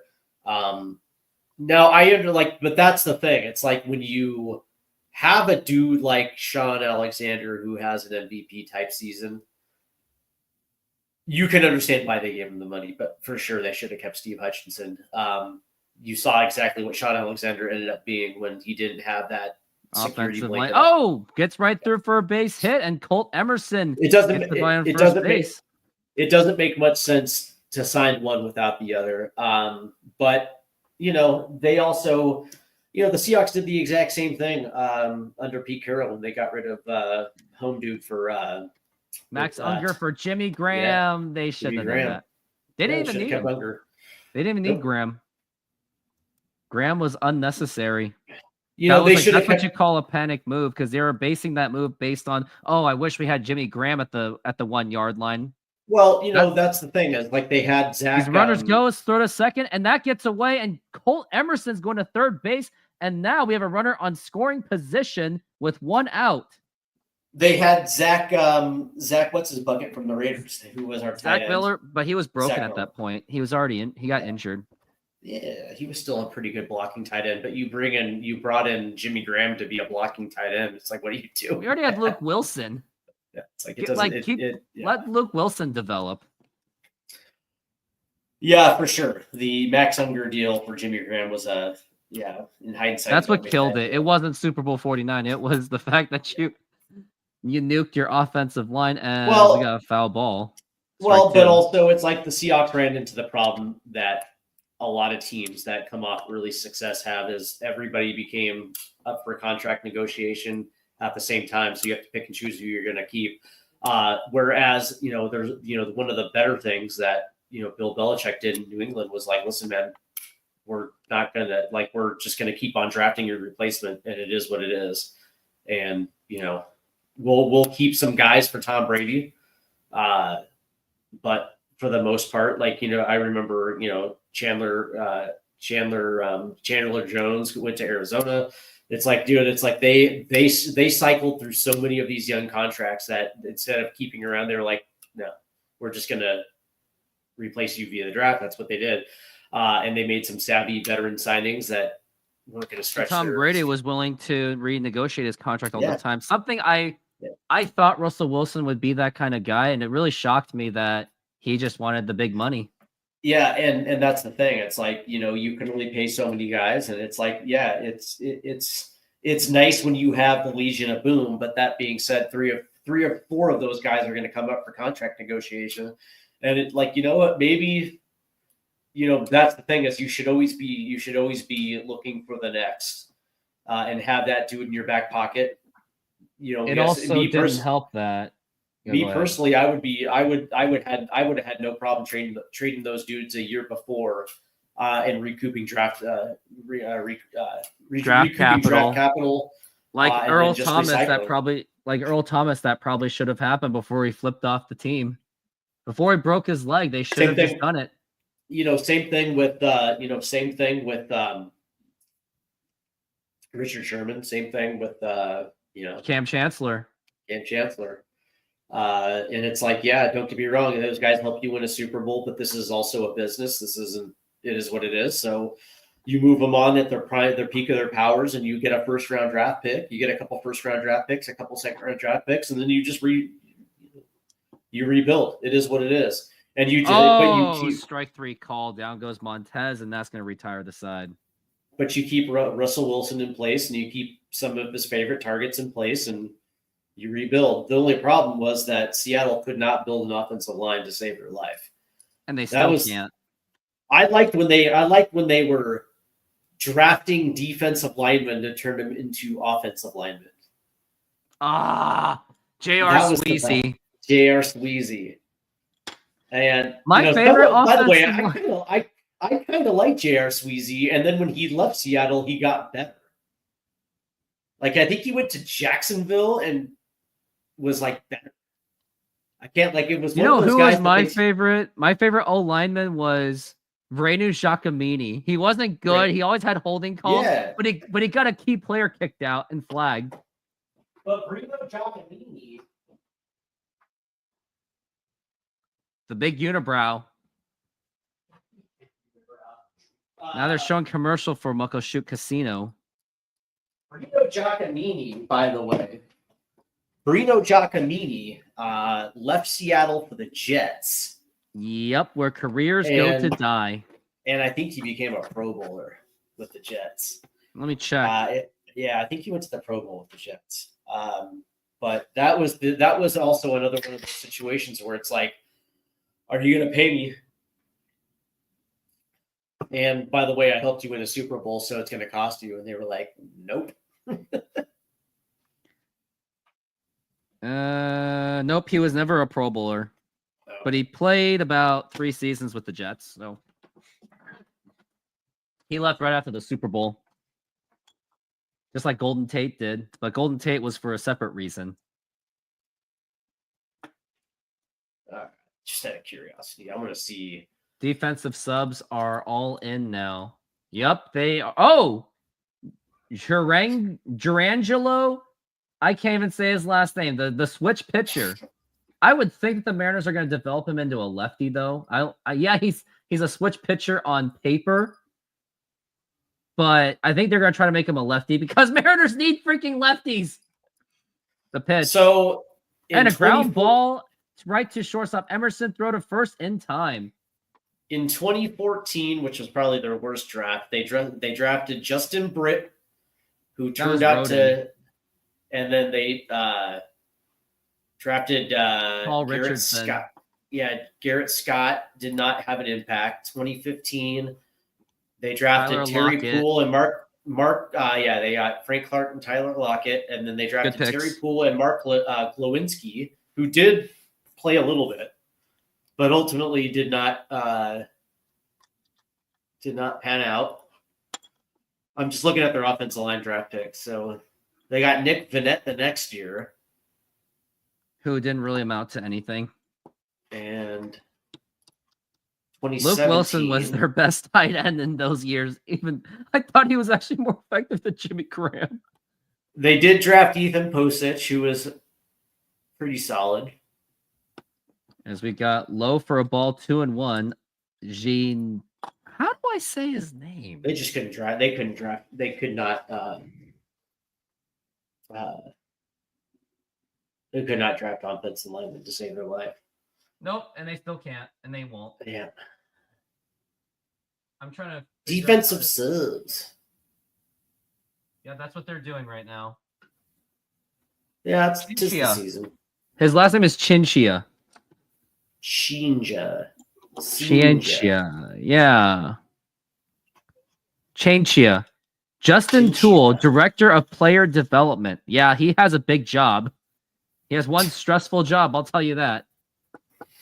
The pressure is on him to develop these kids and to develop them into Thinja. Oh. Is he the guy that we got last year? Yeah. Is he the starter that can throw from both sides? Yeah, but I would. Oh, he actually switched his glove. He was pitching lefty, and now he's pitching righty. This is kind of weird. Yeah, he's a switch pitcher. I still think they're going to develop him into a lefty, depending what his dominant thing is. I think his dominant hand is left. I think its dominant hand is left. But it says undefined. But maybe we can look at his velocity, because I saw 95 on his right side. It was about a 92 on his left. As we're looking at the 0-1 and the pitch. That's going to be a ground ball right to second base. Oh, it gets away. And that's going to at least get runners on second and third. It will on a throwing error. And that second baseman was Michael Arroyo. Arroyo. Yep. Cole Young's out, so Michael Arroyo's in. Speak of Michael Arroyo. Hold on, give me a moment. I got to click on it. Changes unannounced by the Spokane Indians. 1-0 pitch. Swinging a high fly ball right field. Deep. Down the line. Into the corner. It is gone. I was the idiot that slipped and fell.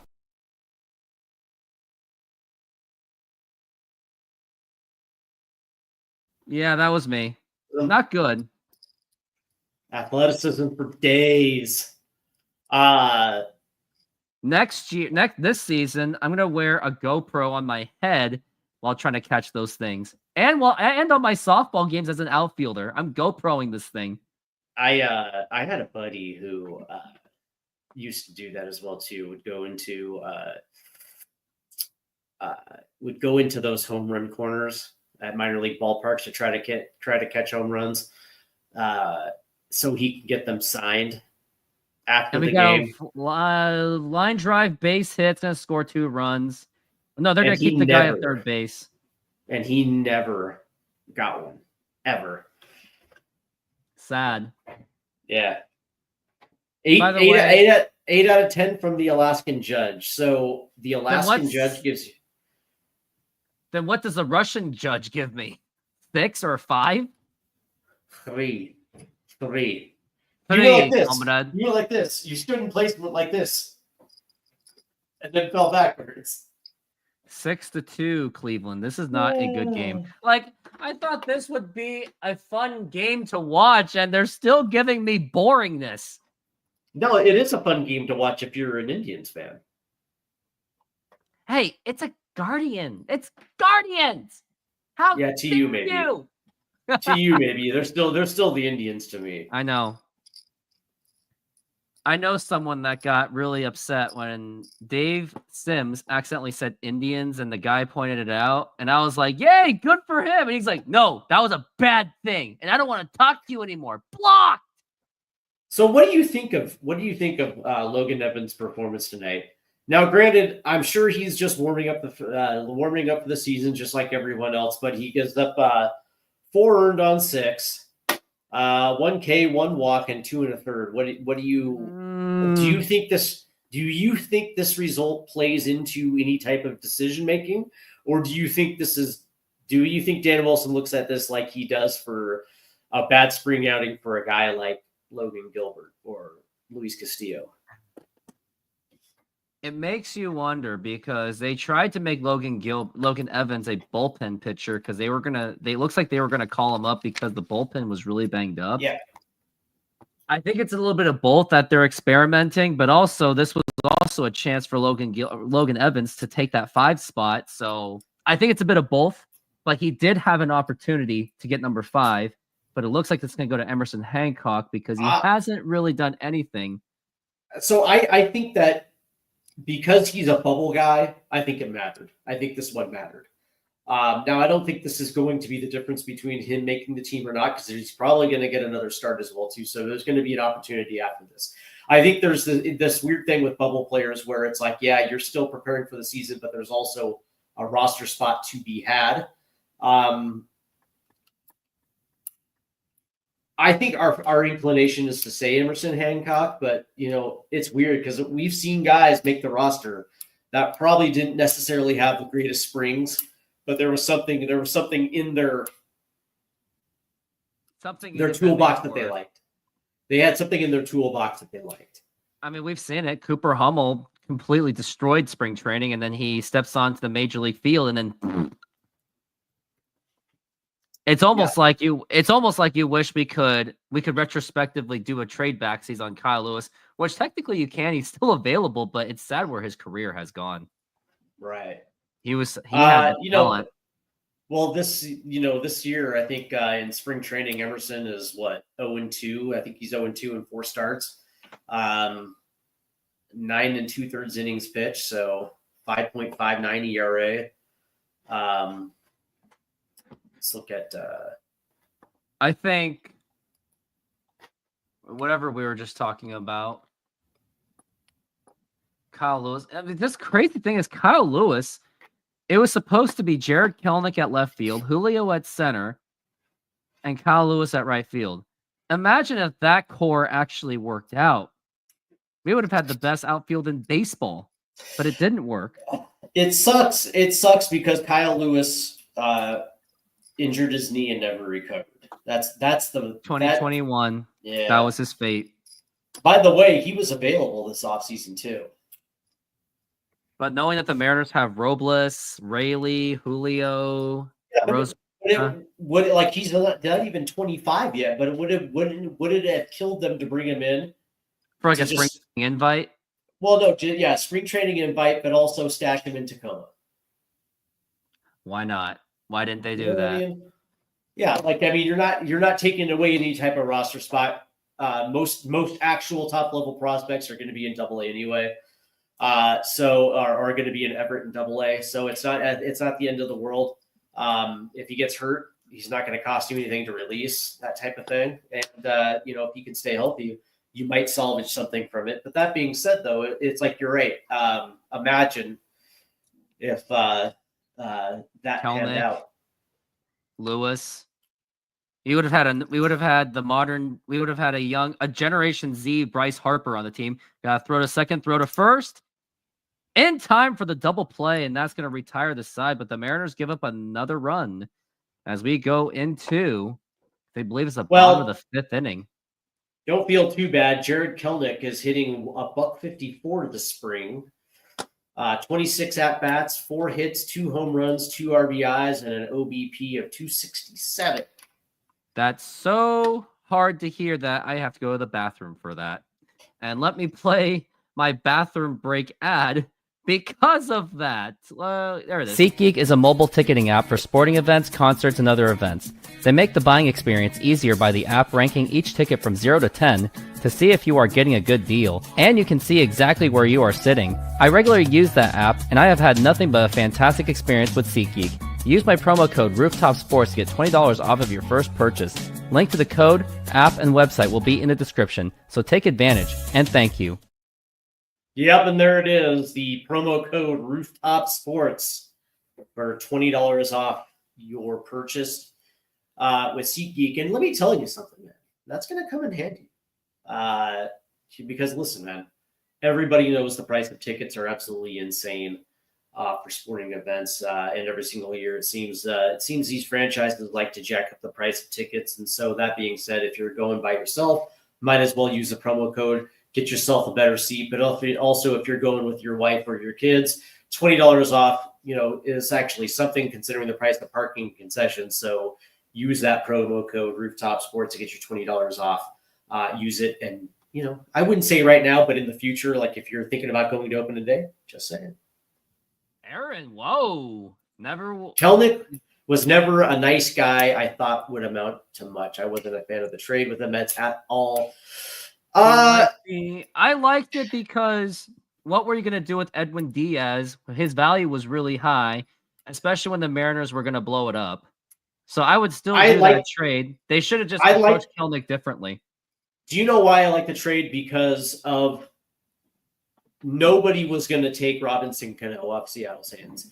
The amount of money that was still on his contract with the PED suspension from the year before, it was almost untenable to a point where I don't think anybody was going to take him off the contract, and to be able to get Jared Kelenic back in return. Now I understand, the Mets let him go. I understand. But that being said, they should have slow rolled Jared Kelenic like they're doing with Las Montez. I thought they brought him up much too quick. I didn't like the fact that they brought him up so damn quick. But that being said, it is what it is. It didn't work out. But you can't knock the trade considering they got the New York Mets to pay more than 3/4 of his contract, and they were able to pull a top prospect away. And all it cost them was Edwin Diaz. So I actually, from a trade standpoint, that was probably one of the better trades of Jerry to put.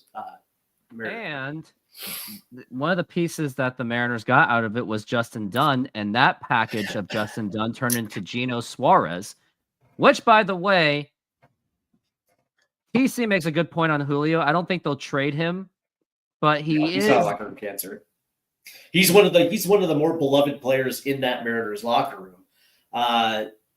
From everything that I hear, it's like he's actually a down to earth dude. Now, I do have questions about his professionalism. How much time he spends on Instagram versus the actual cage. We can have a conversation about that, but I think from a teammate standpoint, I think he's actually a pretty good one. I question his maturity, but that being said, it's like for as much money as the Mariners invested in Julio Rodriguez, they're not going to trade him if he has enough. Like even though let's keep it real, last year was not a good year for him, and when you look at his stat line, it looks like he had a good year, but he was pretty much trash for 5 out of the 6 months. Yeah, it is what it is. I just don't see them trading Julio Rodriguez. As a matter of fact, I he's locked up long term. The only way that the Mariners trade Julio Rodriguez is if they decide to blow it up, which we could have a conversation about that, and I think I would probably be all ears to any type of conversation if the Mariners decided to blow it up again. As far as Jared Kelenic goes, that dude is not a good guy. He's just not a good person. You want to talk about clubhouse cancers? That dude used to cry about everything and rubbed a lot of people the wrong way with his cockiness. He was one of those type of guys that would that would throw shit out and then complain to the manager when people gave it back to him. You know what I mean? Like, he was a very insecure dude. I didn't necessarily like him. I thought he was a frat boy. But what do you expect? But what do you expect? He's 21 years old in the major leagues. It's like, yeah, that dude's living his best life, and he's going to let everybody know about it. I was never a big fan of him. Me personally, I have met so many goddamn athletes, and like some of the best are the ones that were absolutely humble. Like Kyle Seager to me is still my favorite ball. Like next to a couple other guys. Kyle Seager was one of the most humblest dudes you'll ever meet, and all he was like a backwoods dude from North Carolina that liked to play baseball and eat barbecue. And that's just who he was. That's a perfect combination. A baseball and a barbecue guy is perfect. Yeah.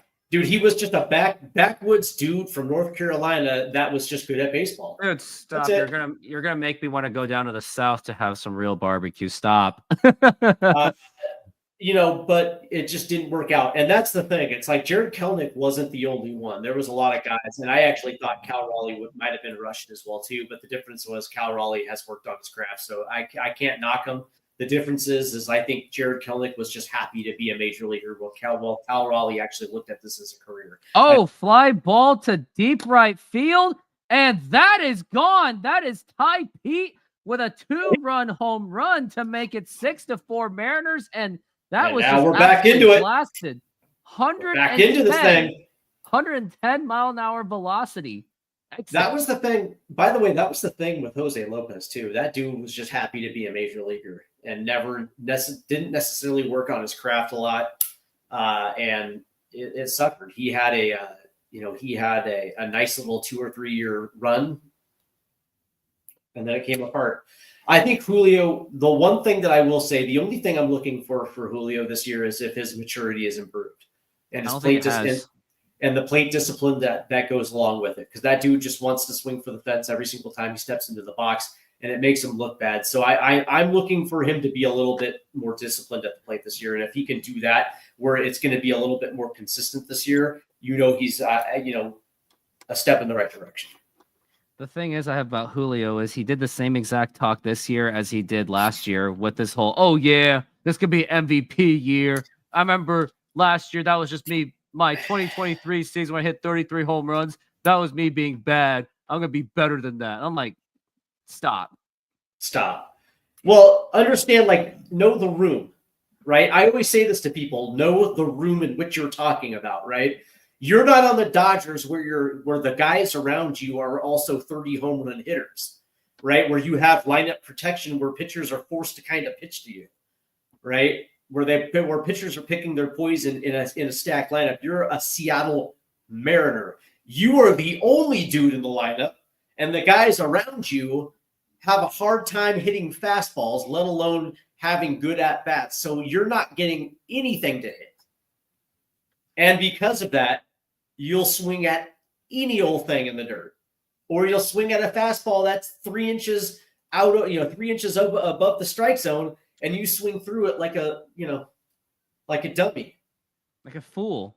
Like I would, what I would like to see? I would like to see Julio just walk a couple times in a 4 at-bat sequence, right? Where if you're not getting your pitches, you're still going to get on base, maybe a couple stolen bases. Like that's still a productive game, except these young kids want to be on SportsCenter. They want to be seen hitting the long ball so they can go, after the game, get their dick sucked and go to the club. And it's like, dude, you're playing baseball for the wrong reasons. And plus, you're already making your millions. So for those players, they're going to get what they want either way, whether they're flashy or they're good at it or humble. They want to be on SportsCenter because they think that that's what all the chicks want to see. And, they'll probably end up drawing some gold digging whore that's going to take all their money. So it's like their priorities are in the wrong area. We got a pitch, and that's going to be low for a ball. Yeah. I'm going to say this. When I was in my 20s, I drove the ugliest cars. I drove a Prius before it looked cool, and I was still getting dates. People still wanted. By the way, Priuses never look cool, my man. Never. No, but the point is, unless you're trying to attract like an ultra liberal chick with blue hair, You know what I mean? Like maybe, but Priuses are just not cool at all. But I know, but the point is, it happened to be the car. By the way, I'm giving you shit. I'm giving you. I know, but the point is, you don't need the flashiness to at least get someone to talk to you in a coffee shop or a restaurant. Right. Here's the thing, right? It helps being a professional Major League Baseball player. It definitely helps. Like, but you really have to. But then you have to get better at really narrowing it down, because then you have to examine, like, okay, who's there for the money and who's there because I'm me. Like, I remember in 2000, I want to say it was either 2002, 2001, 2002. I remember where I was at the stadium pregame where the players had their wives and kids there. Maybe it might have been a family day. And I remember seeing a couple guys with their wives. And like, I remember distinctly seeing Jeff Nelson's wife, and I was like, okay, she's not there for the money. You know what I mean? Like when you think of a Major League Baseball player's wife, you typically think of blonde hair, blue eye, big tits, that type of thing. This wasn't that. You know what I mean? This looked like, like they looked like they were high school sweethearts, that type of thing. And that was the same thing with a couple Mariners in the early 2010s. Kyle Seager. Yeah, their wives looked like my wife at the time, right? Like, that's not a bad thing at all. It's just, you want to make sure that you're with somebody for the right reasons. You know what I mean? If I was an athlete, and I know they say this now, I'd want to keep everything of my personal life extremely invisible. Like, I'd want to be Marshawn Lynch about it, where he's like, "Hey, what's your personal life? Thanks for asking. Hey, what do you? How's your family? Thanks for asking." Yeah, that's the thing. It's like, Kyle never talked about his personal life. Well, his wife talked about Kyle, but also nobody ever really asked. That was the other thing too. And but the crazy thing, and he would give you the same answer anyways. I'm just a backwoods dude from North Carolina. Stripped down. That was him, and he really was that. But the crazy thing is that some dudes are just not. Yeah, some dudes are. Yeah, by the way, Brittany Mahomes is a gold digging whore.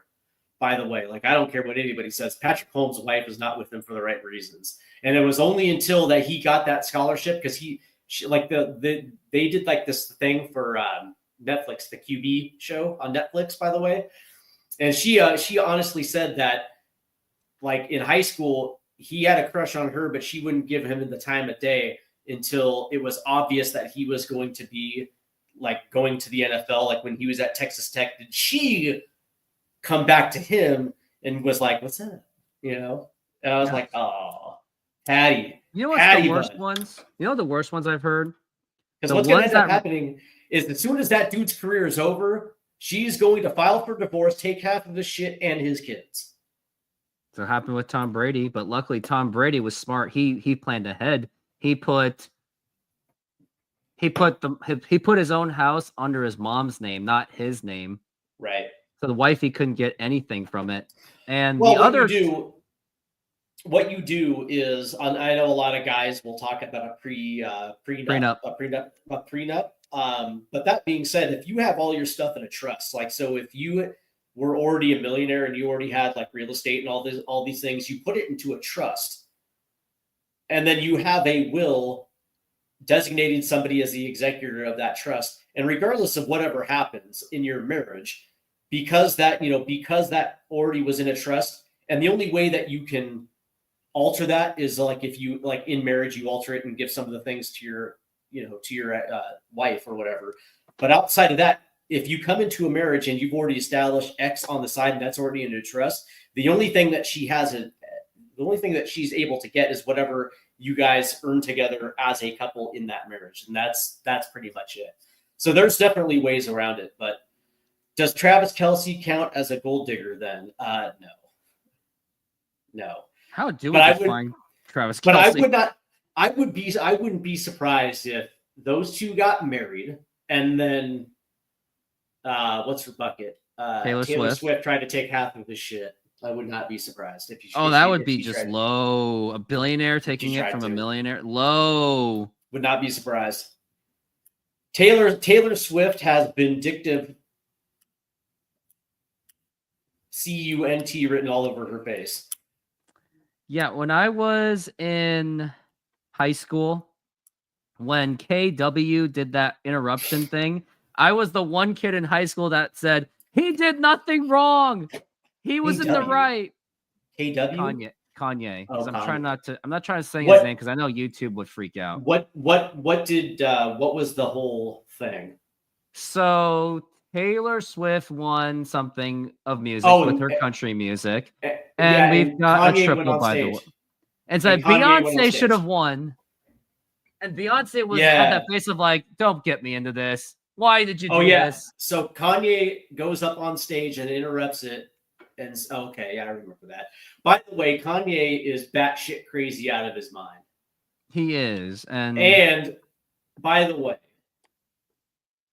he did absolutely everything wrong there. Like, so the thing to do is not go up and interrupt Taylor Swift in her acceptance speech. It's to, as soon as the Grammys or whatever is over, you stand around a throng of reporters and just say, hey, that was some bullshit. Beyonce should have done it. And you keep on doing it for like a week or 2 weeks, and you keep that in the news cycle. So the entire internet continues to say, like, yeah, Kanye was right. What you don't do is what Kanye did and just interrupt it because you're batshit crazy mental. Do you know what you also don't do? You don't go up to stage, slap Chris Rock, defending a wife that cheats and doesn't give a flying know what about.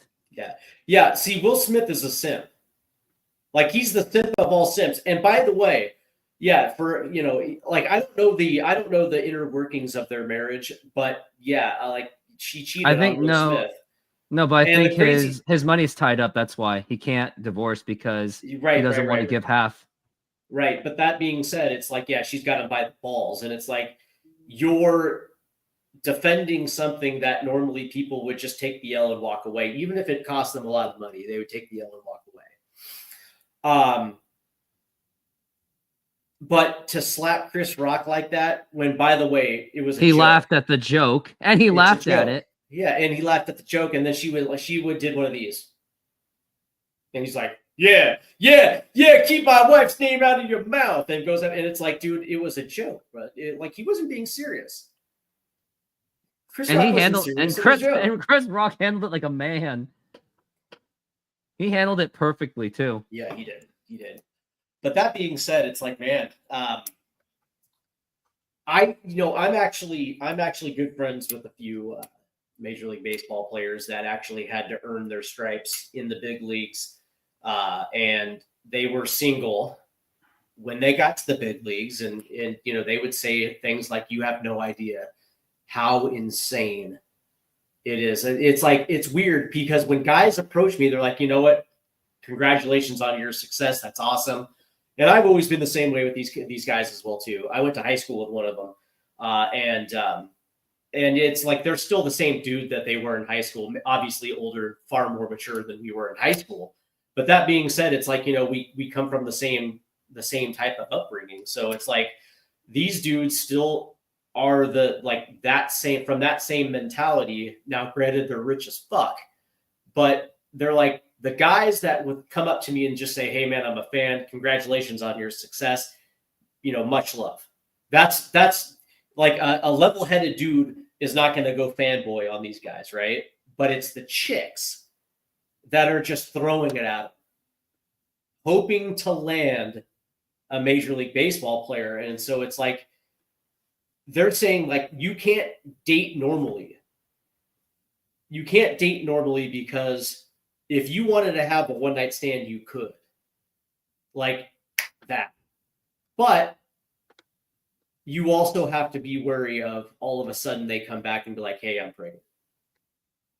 Right? So you had, like, he was like, you almost have to date somebody from your hometown that you kind of knew way back when. Essentially just a normal chick. Like the desire to date normal chicks, because you get caught up in the influencer type of chick. It's like you're dating for superficial reasons, and you're going to get yourself into trouble. So one of them eventually got married. The other one still decided to stay single. But just started watching the prospects. How are they looking so far? I don't know, man, because I can't find the stream. So that's more of a Rooftop Sports question. Cole Young is 1 for 3. Celestine's 1 for 3. Emerson's 1 for 3. Roden had an error. Ty Locklear was 0 for 3 with 2 strikeouts. Montez struck out twice and got taken out of the game for bench. And Williamson, Ty Pete's the guy. 0 for 3. Ty Pete has been the guy today. Harry Ford has been decent, but he's been replaced. Yeah, Young, Celestine, and Emerson had base hits, and I think Sundstrom also had a nice little base hit as well. Yeah, it was all the unlikely ones. Harry Ford had a nice little base hit, but outside of that, it's been brutal. And we are back from the break, and now it's Felnine Celestine, one of my other favorite prospects. And here is the pitch, and that is low for a ball.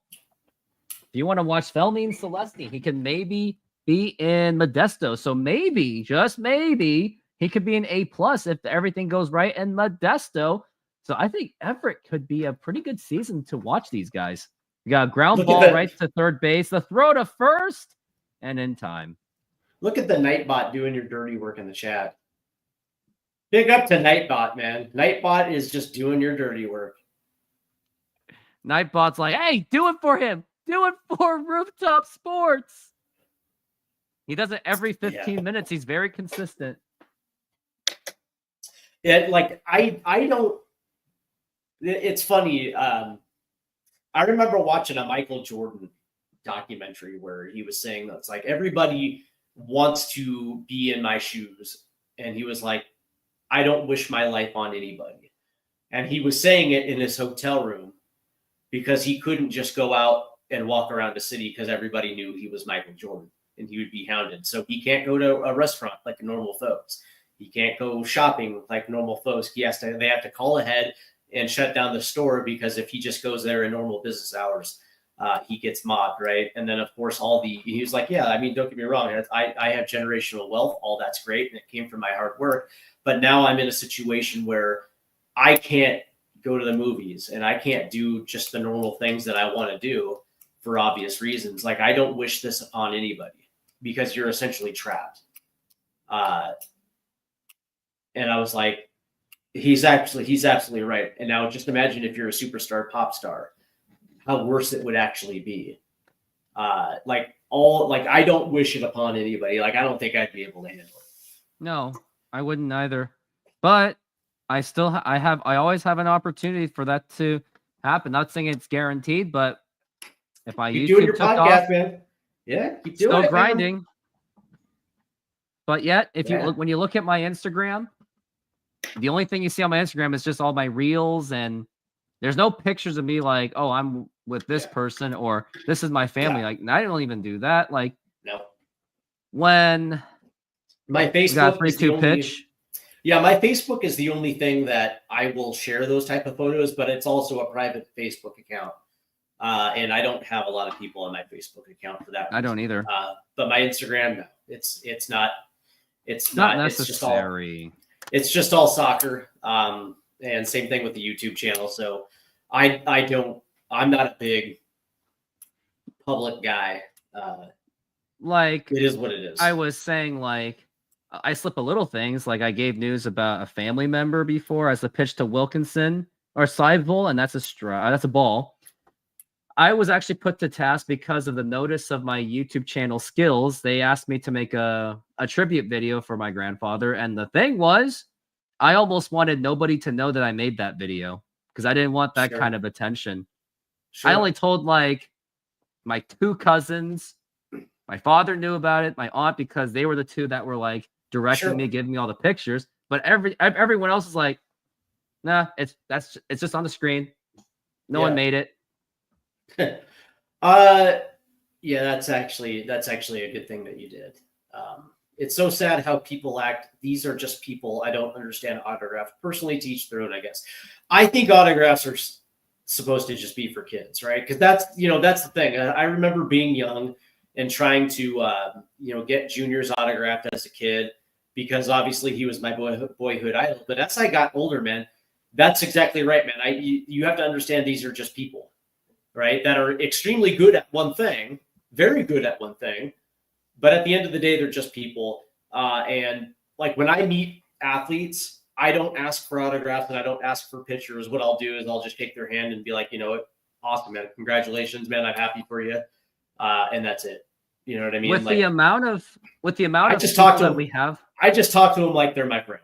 Like they're my with friends. The amount of people that we have on this show, like I will even say that Detlef Schrempf happened to be there at the Special Olympics tournament. I was always within. I'm all right. This is between all of us because we only have 4 people anyway. His son is one of the competitors of the basketball team, my basketball team. And I could have asked Detlef Schrempf for a picture, a selfie, or a quick 30 seconds. Nope, didn't do that. Yeah. And that maybe that could have gotten views on my channel, but I was like, no, I just wanted to enjoy what I was doing. Yeah. You know, I think it's I don't need to have receipts. I guess that's the buzzword these days, receipts of me meeting a celebrity. It is what it is, man. Sometimes I'll run into them and sometimes I'll go somewhere and they're there, but I just talk to them like they're my friends. You know what I mean? Like I don't get all super excited. Now it depends on the person though. You know, I remember I met actor Bradley Cooper one time. This was 5 years ago, and I had a big stupid smile on my face because I was like, "Holy shit, that's Bradley Cooper!" You know what I mean? But you know, I'm still cordial to him. But there are some celebrities that it's kind of unreal that they're right there. You know what I mean? But that being said, like sports athletes, I don't give a shit. But I'll say this again, and I think it was Ray Allen that really killed it you off the wrong way. Ray Allen killed it for me. And I wasn't asking him for an autograph. I certainly wasn't asking for a picture. I just said, "Hey man, big fan." And he just was like, "Whatever." TC, admittedly new to baseball. Nothing wrong with that. Oh, dude, you asshole. Do you know who the coolest dude was? The coolest dude that I've ever met. And I was always a fan of this dude. Shaq was the coolest dude that I've ever met. And like, of course, he's like this. Yeah. And I'm kind of looking up and I'm like, "What's up? What's up, Big Diesel?" He's like, "What's up, man?" I was like, "Listen, this is kind of a weird thing because I was a big fan of you at LSU and I was a big fan of you in Orlando. Definitely one of the greatest centers to ever do it. I mean, for fuck's sake, your nickname was Diesel." He's like, "Yeah, that's true." And I said, "Listen, I do gotta say, when you signed for the LA Lakers, I was absolutely heated. I'm a Seattle SuperSonics fan and always have been, from Seattle. And but here's the craziest thing about this, right? I still absolutely hated the Lakers, but I was still a big fan of yours. Still a big fan of yours. And when you finally broke through and won your first championship with Phil Jackson, I was incredibly happy for you. And obviously, I still could be upset that the Lakers three-peated. But that being said, I was still happy for you. Much deserved." He's like, "I appreciate it. I appreciate it." And he was like, "Yeah, I'm sorry about the Sonics." And I was like, "It's all good, man. It is what it is." He's like, "Don't worry, you'll get your team back." Man, they all say that. They've been saying that for years. Shaq's a great guy, man. Shaq is one of those dudes that, by the way, and Shaq is also a dude that's actually quite accessible too. If you know where he's at, and he'll stop and, you know, I just shook his hand. Yeah, I just shook his hand. I didn't need to take a picture or anything like that, but. So I'm admittedly new to baseball. My wife grew up in Seattle, and I lived in Michigan my whole life. What's up, Michigan? Where in Michigan do you grow up, buddy? I'm here in the fighting town of Flint, Michigan, man. What's up? Made a deal with her that if she becomes a Red Wings fan, I'll be a Mariners fan. So here I am. Well, you probably should have stayed a Tigers fan. But okay, so you're a Wings fan. Congrats. That's awesome. So I like the fact that you want to support a team that your wife grew up with and likes. I totally understand that, but it's the Mariners. So be used to being okay with disappointment. That's the first thing I'm going to say, because this team will absolutely break your heart year after year after year after year after year. They do it every single time in the most amazing fashion. just understand that, like, the Mariners came in '77 and didn't make their first playoff appearance until 1995. But from '95 to 2001, they had 4 playoff appearances and gave a taste of what playoff baseball was like in Seattle. And then they proceeded to go 22 years without making the playoffs again. So they literally cut the heart out of every single baseball fan in this town. Whereas at least the Detroit Tigers got to a couple World Series, so they won a couple pennants. So there is that. So get used to disappointment. But I would assume that your wife is also going to get used to disappointment being a Red Wings fan, because I don't think they can necessarily get this rebuild right. There's no Stevie Y coming down the pipe. But he said close to Ann Arbor. Yeah, Ann Arbor's a cool little town, man. I don't mind Ann Arbor. It's not Lansing, but that's all right though. Doesn't have to be. We got 6-4 so far, and the pitch, and it's outside for a ball. Not much happening, with the exception of those 2 home runs by the Mariners on their offensive end. It's amazing here in Michigan how many people have their lives surround either Michigan State or Michigan. Like their whole identity is split between Michigan or Michigan State. It's actually kind of comical. Like, I wish Washington was that way. Like, there were Husky fans and Cougar fans, but it wasn't like life or death as it is in Michigan. It's actually kind of funny to watch.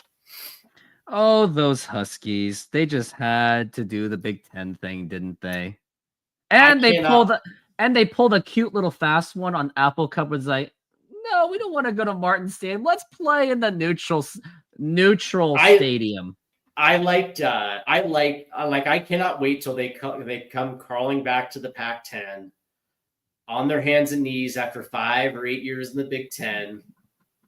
But what's funny though, it's like, because that's my prediction. That's what I think is going to happen. I think the Bay Area schools will be the first 2 teams coming back when the ACC goes down the tubes for football. They'll come back and join the pack, and then eventually Oregon and Washington are eventually going to come back. I think I've been to Mackinac Island, cool place in Michigan. Yeah, dude, the upper peninsula is absolutely gorgeous, especially along the shores of Lake Superior, man. I love it. I actually believe if Huskies didn't have that type of year, they wouldn't have done that move.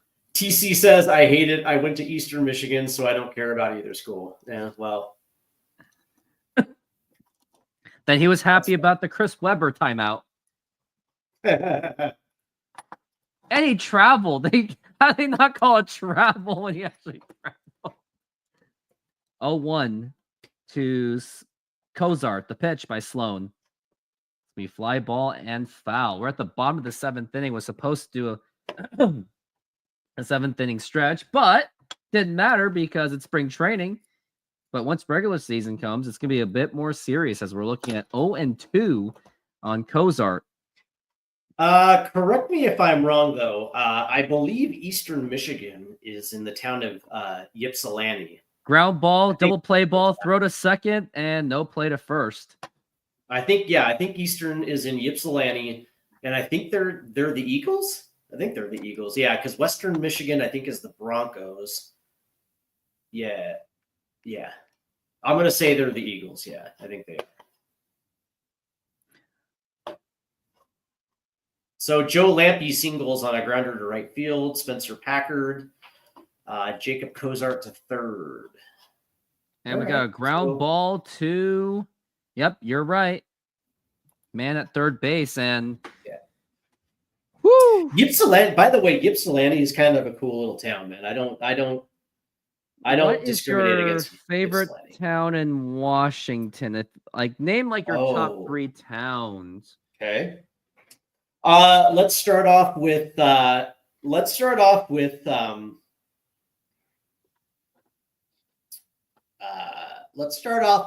Bellingham, Washington. I'm kind of a big fan of Bellingham.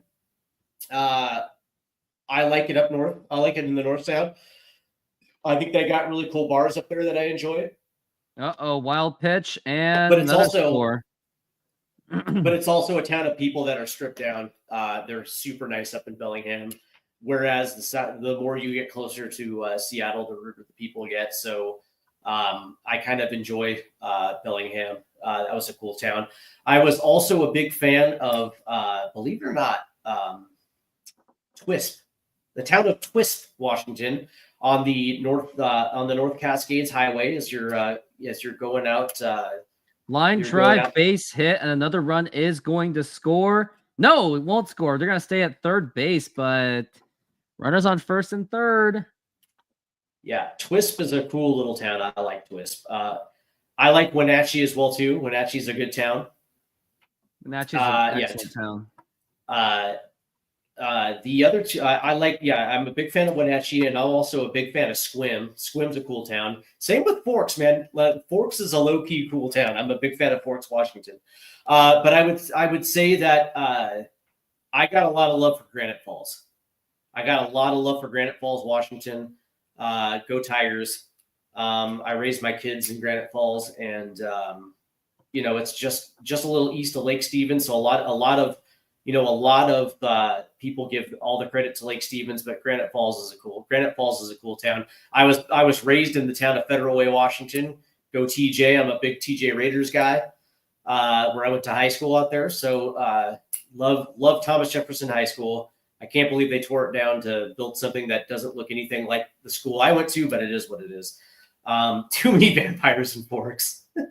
8-4 now for the Guardians. Federal Way. I'm fucking from Federal Way, Washington, really. But also, I think if I'm gonna give some love, I got to show some love to the eastern side of the state, and it starts at Pullman, Washington. I love Pullman.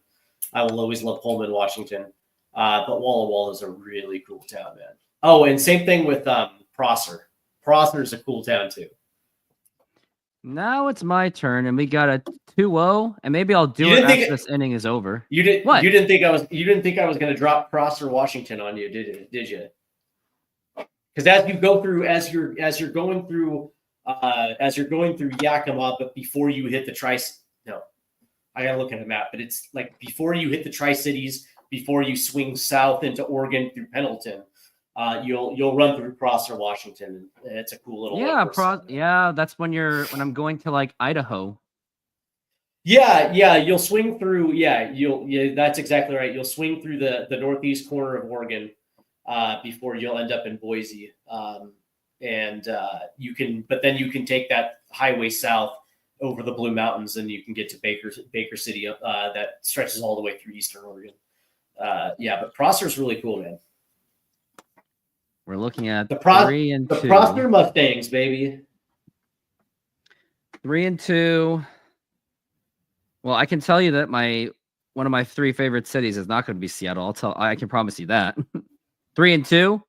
Swing and a miss, strike 3, and that will retire the side. But unfortunately, Guardians score 2 more runs, and we go to top of the 8th is 8-4 Guardians. And now my 3 cities. And this is not going to be in order, but one of them obviously is Wenatchee. And I think there's a little bit of a bias with the whole Special Olympics thing that I have a passion for, but also the fact that the city is just gorgeous. Like you got, especially in the winter, you see snowy mountains all over the place. Like it's literally right in front of you. And you got the huge Wenatchee River, which is really nice. I think that's the Columbia River. I'm not sure. Correct me if I'm wrong with that. So Wenatchee has a soft spot for me. And they still have a Godfather's Pizza there. Yeah, that's the Columbia, yeah. And then where else is a favorite city? I'm going to say this one's going to be more of a distance bias, but I really do like Snoqualmie because it has all the nice small town old places, like the small business places. And they got the freaking bowling alley. They still got the bowling alley where when the moment you walk in, you feel like you're in a time machine with high quality food, pizza, burgers, Mexican food. Yeah, he said, Aaron says the Grand Coulee Dam area is underrated 100%. I love that area. I need to come up with a third city. What's the lake out there? That big ass lake. Shit. In Washington? Yeah. Not Lake Washington. It's hold on. Where is it? I wouldn't know. Cle Elum is starting to warm up to me. It just kind of is, but it's not. Cle Elum's kind of dope, man. But Cle Elum is an I-90 town. By the way, man, if you like, I gotta show some love for love to Ellensburg. Ellensburg is awesome. I like Ellensburg too. Ellensburg. There's also what's in consideration as we've got Pauly up to the plate and the pitch, and that's going to be low for a ball.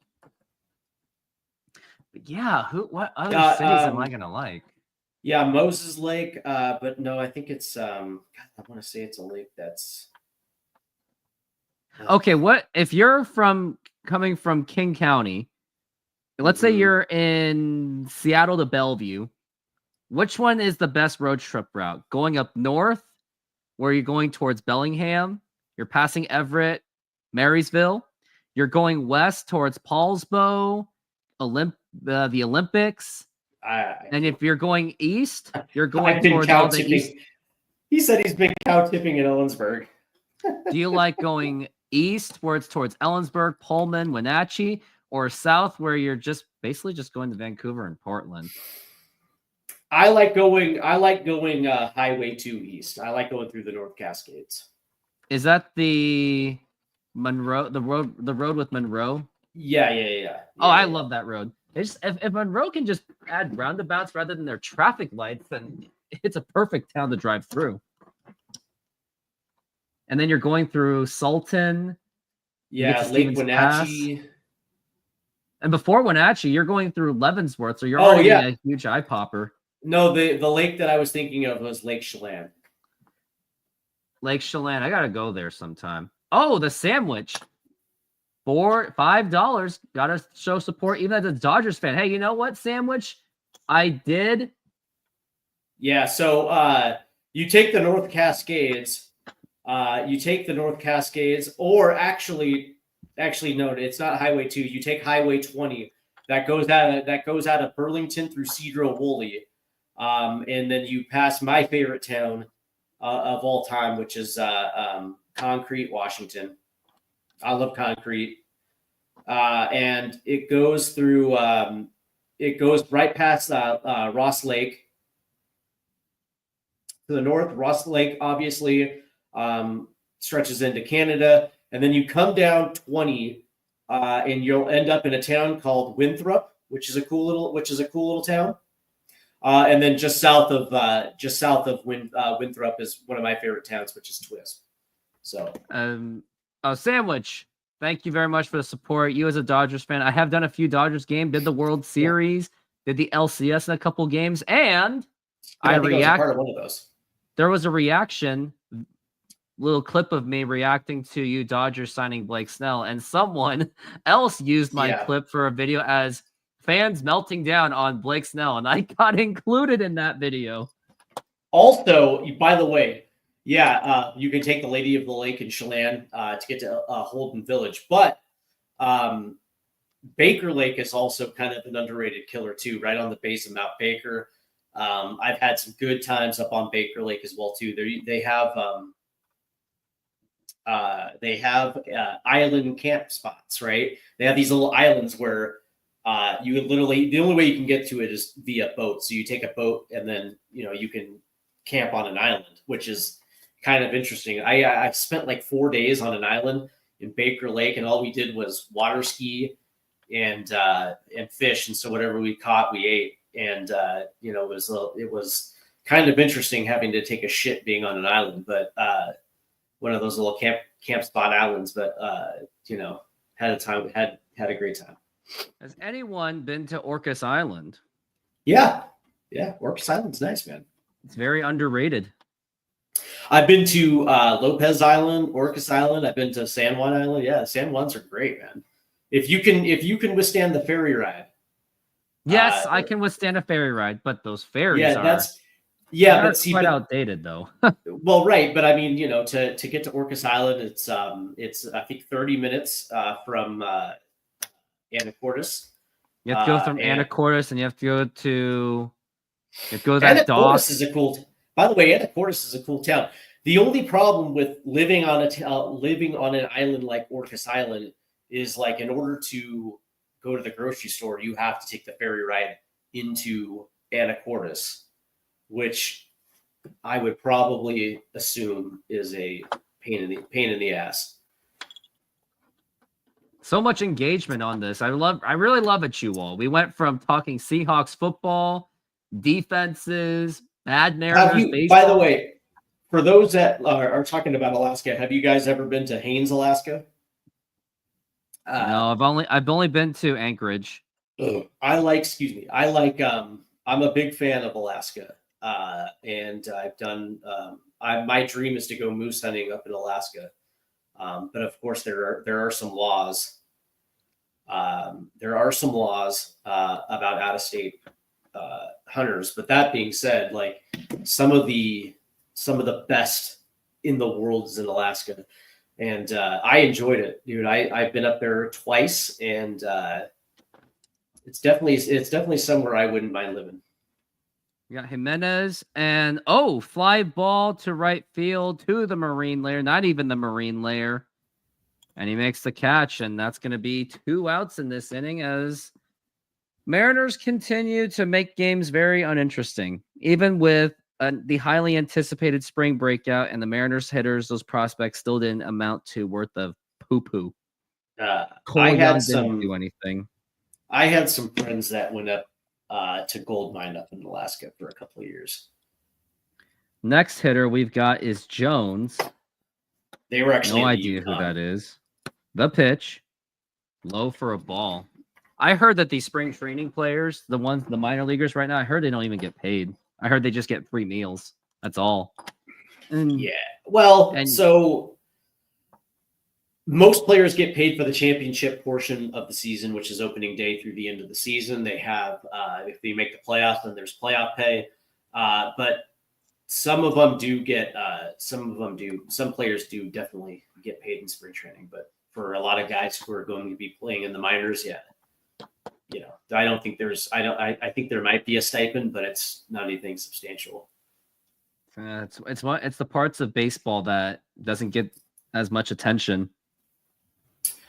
Yeah, let me know what you're talking about. Your favorite places in Alaska. Yeah, don't get me wrong, man. I'd love to venture up to northern Alaska. But that being said, man, that would be crazy to be up in above the Arctic Circle. What about any of the tropicals? We're talking Pacific Island, like Tonga, Philippines. Or actually, not even the Philippines. We're talking about those small little islands. As we are looking at a 2-2 for Jones. He's probably going to strike out. And now the pitch. And that's actually going to be a ball. 3-2. He's trying to keep this inning alive. Would like to see a Mariners victory out of this because it's a spring breakout game. It's one of those highly anticipated games of the year. And yet, Mariners are crapping a toilet. Literally. The 3-2 pitch. Low for ball 4. Take your base. And now we got runners on first and second with 2 outs. Up to the plate is going to be Michael Arroyo. And let's hope Michael Arroyo can hit the home run like he did when he made me slip in Everett. All right, Michael Arroyo, 0 for 1. He struck out so far. Pretty unlikely that we'll see him at Major League Baseball anytime soon. He is in Everett. And now the pitch. Low for a ball 1. So we're looking at 1-0. 2 men on with 2 outs. And now the pitch. And that's going to be strike 1. This is now going to be my 3rd full season as a Mariner YouTuber. 2023 was my rookie year. 2024 was my sophomore year. And now this is my 3rd year. Now the pitch. Oh, inside that nearly got him. Did he go through? He did not go through. It's going to be 2-1. Yeah, it's like, like north of the Arctic Circle and right, like on the Kavik River. Holy crap. Now we're looking at 2-1. And now the pitch. Ball 3, 3-1. He does have an opportunity to load the bases. That does give an opportunity for Felnine Celestine, who's playing designated hitter. If bases are loaded, maybe this is something worth watching. The 3-1. And now here's a line drive, and that's going to drop in the gap for a base hit. That's going to score in a run to make it 8-5. Are they going to score in another run? I think they will. And we got Arroyo going to third base, and it's now 8-6 Cleveland, and they are cutting it close on a 2-run triple by Michael Arroyo. And now all of a sudden, here come the Mariners with 2 outs, and it's going to be, what, Felnine Celestine? Felnine Celestine. He has a chance to tie this game. He's the tying run at the plate. Let's do it. Let's make it happen. Ba, ba, ba, ba, ba, ba, ba, ba, ba, ba, na, na, na, na, na. Charge! Dun, dun, dun. Yeah, look at the Nightbot. He's grinding. He's grinding for me. Dude. Doing all your dirty work. AI, baby. Yeah, there's definitely some places that I definitely missed back in Washington. But that being said, I'll be back in Seattle in May. So I wonder if I can rename that Nightbot. I kind of want to rename him. What if I can rename him to like Rooftop AI? Keep it. You like it? Oh yeah, dude. Nightbot's a sick name. Right? Doesn't his picture look cute too?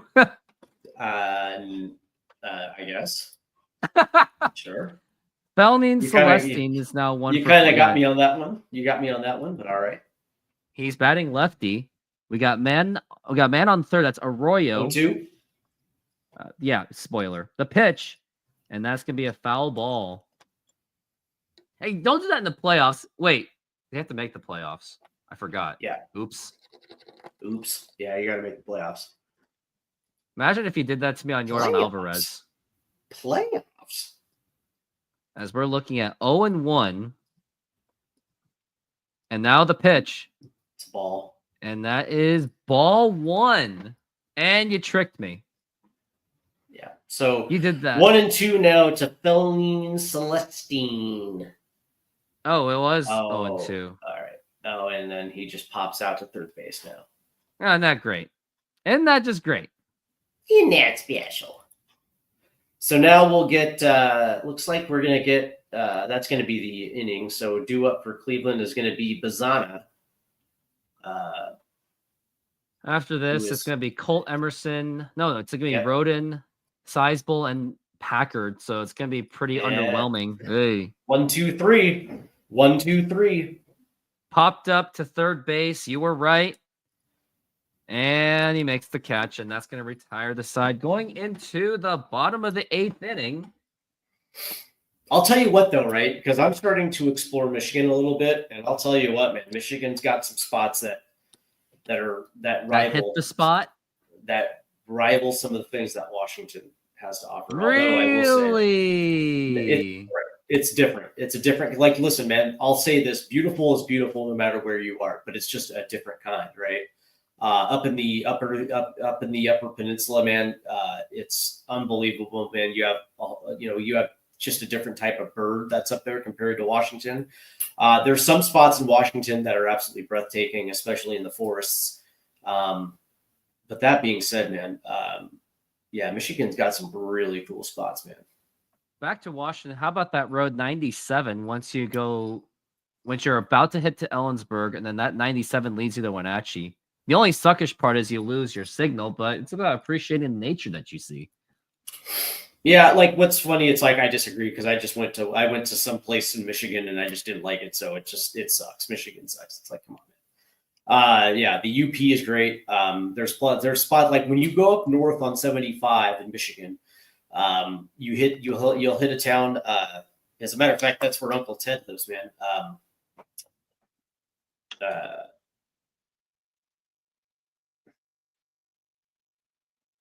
And what's the name of that town? Hold on real quick. And it's a really cool town. I like it. It's and we are back from the break. And we got Martinez. Yeah, Grayling. Grayling, Michigan. That's a cool little town. It's a little one-horse town. I'm a big fan of those. Yeah, but once you get to the Upper Peninsula, man, that it'll blow your hair back. Got Header Martinez anywhere on Lake Superior, man. It's unbelievable. As we got a foul ball to left field. Martinez, the pitcher, he is of ACL Arizona. Now they're just interviewing players. Not going to be freshwater issues either up in the UP. Yeah. Even Detroit's got its charm, man. If you've never been to Detroit, it's actually kind of a cool town, man. I like Detroit. You think it gets the unfair rep, don't you?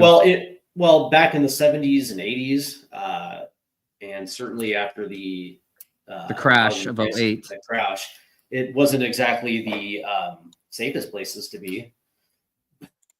But I'll tell you what, man. Detroit's figured out the homeless issue too, which I don't understand how other certain cities couldn't follow that. Seattle and San Francisco.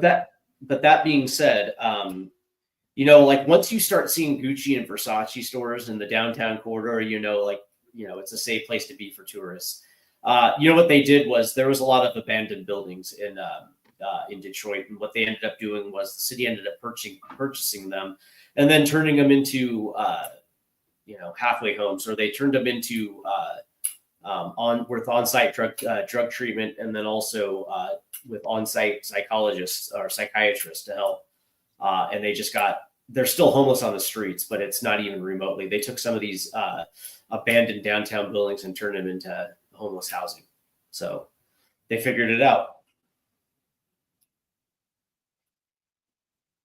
Something that Seattle hasn't figured out. Like, they haven't really figured out proper rehabs. Like, they're just letting people do their thing. But yet you got states and all over the country that are doing everything they can to get these people off the bad stuff. Yeah, and a lot of food banks are chipping in for the food. And what they do is they have a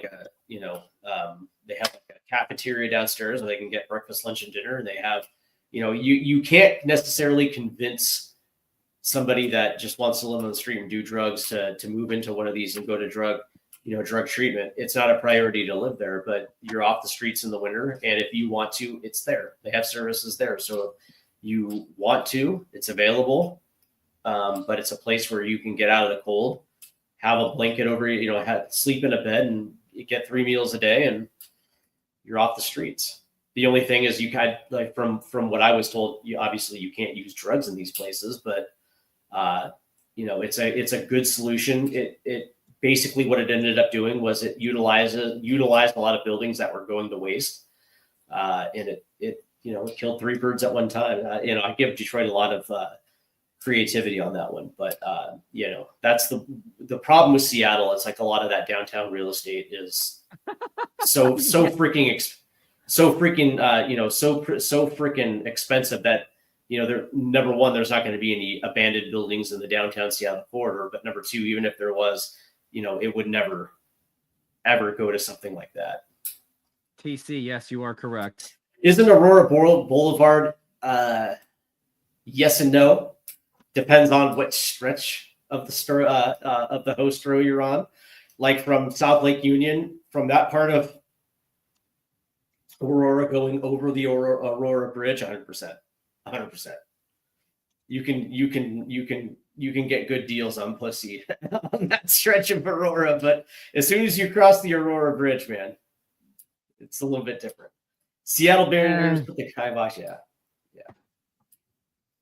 yeah, because like the one thing about Seattle is they talk a good game publicly, but they have no desire to solve the homeless problem. The only time they ever cleaned up Seattle, the city, was in preparations for the 2023 All-Star Game. That was it. The crazy thing about it is, like in San Francisco, cleaned up all the homeless when Xi Jinping came to San Francisco. The crazy thing about it is, like, they're interested in throwing money at the homeless problem, but all it does is create bullshit government jobs where people are making 6 figures to sit around a table to come up with different ideas, but there's no. Do they actually even do anything? No, they don't. It's just a way to make money off the homeless. It's another way to make money off the homeless. That's what it is. But quite honestly, it's actually quite sick, but it is what it is. That's the thing. It's like I feel bad because these are our fellow citizens that are dealing with easily the worst part of their lives, and you should have somewhat of a system in place that helps the weak. But instead, what they're doing is they're just making money off their backs, and there is no desire to help. Throw to third. At least I give Detroit credit. At least I give Detroit a little bit of a credit because it was a problem there for a while, and a lot of people didn't want to come downtown because they would either get their car broken into, or worse, they'd get assaulted by some of these homeless guys. Police, Detroit had the city of Detroit had cut funding for police. So not only was there a hiring freeze, but there was also a raise freeze, and at one point they weren't getting overtime pay, working overtime hours with no overtime pay. And so you had morale was low, violent crimes went up, and it was a problem. And then they figured it out, and now Detroit's one of the cooler places to be downtown in the summer. So I give them a lot of credit. He says what? Gates, Allen, Bezos, Schultz all come out of Seattle. Some of the top 10, and it's Oh, Seattle's it's a dumpster fire. It makes me sad too. It's my hometown, and it makes me sad. It does. I barely go to Seattle anymore. Like I barely go to Mariners games anymore. It's just not worth. Yeah. When I was still living there, my ex and I would go to Seattle just a couple times a year. Like we'd go to Jazz Alley twice a year, and we'd go to about 3 or 4 Mariner games. But like on a date night, we never really went into Seattle. No, best place to go is date night is like anywhere outside of Seattle, and just use your imagination. Like, by the way, it was cool. Like on Capitol Hill, it was cool. Like back in the day, Capitol Hill was cool to go on a date night because it was actually live and popping up there on Capitol Hill. But now it's, even trying to walk around the hill off of Broadway, you would become a victim to a violent crime there right around Calenderson Park. It sucks.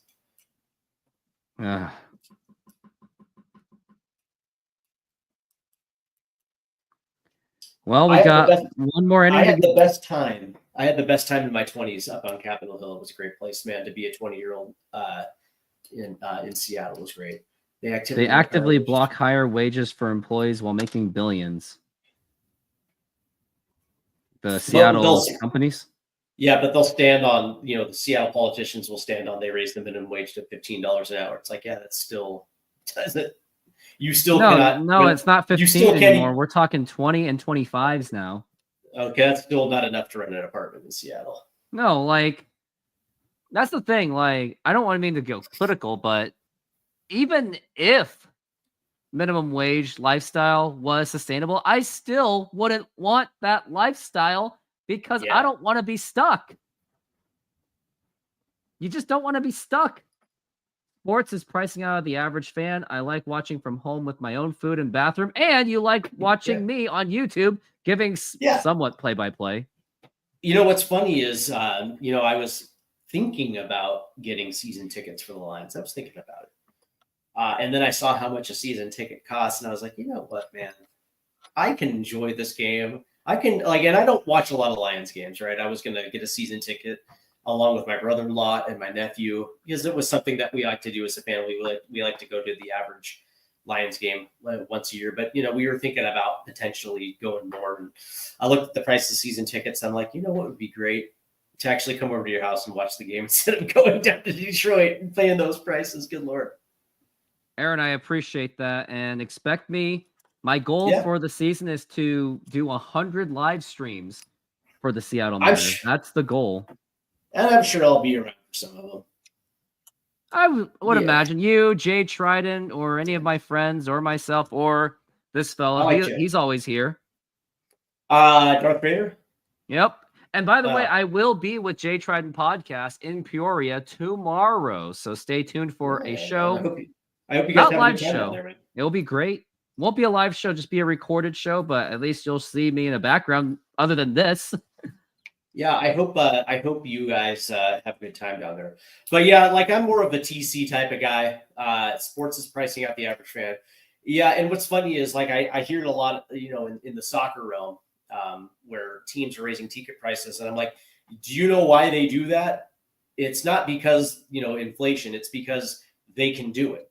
They can charge prices, and they know that you're going to pay it, because they understand there's diehard fans, and they're going to be there regardless, and they know they're going to. And if fans stop paying those prices and did what most people do, which is sit on their couch and watch it because it's a lot cheaper, and they weren't getting the average attendance like in the 25,000s, they would be forced to lower their prices in order to get people through the gates. Got Louis Seipel up to the plate. That's going to be a ball. Another idea I have, if there's people that want to get more out of their sports dollars, start going to minor league games, not only minor 100%. League baseball, minor league hockey, and we even have a basketball team in Seattle called the Seattle Superhawks. So give them a shot. The Superhawks. No, what's crazy? A shot. What's crazy is, Major League Soccer at one point had reasonable ticket prices, but over the course of the last 10 years, now their ticket prices rival the Premier League, and it's like, how are you charging Premier League prices for MLS quality? And it's like, it doesn't make any sense. And you're starting to see. Especially in Sounder games, where Sounders games used to be sold out quite a bit, and now you look at the average Sounder attendances, you're like, God damn, it's not like the first level's not even full. Nobody wants to pay $80 for a ticket, especially for Major League Soccer. It doesn't make much sense. So, like in Michigan, we have Detroit City FC, and it's not Major League Soccer, but it's still entertaining. Caught by a shortstop. Throw to first. Yeah. Not in time. Almost got a double play, and now we have one out. But like, you can sit down on the field right at, or behind the goal, or right at midfield for $20.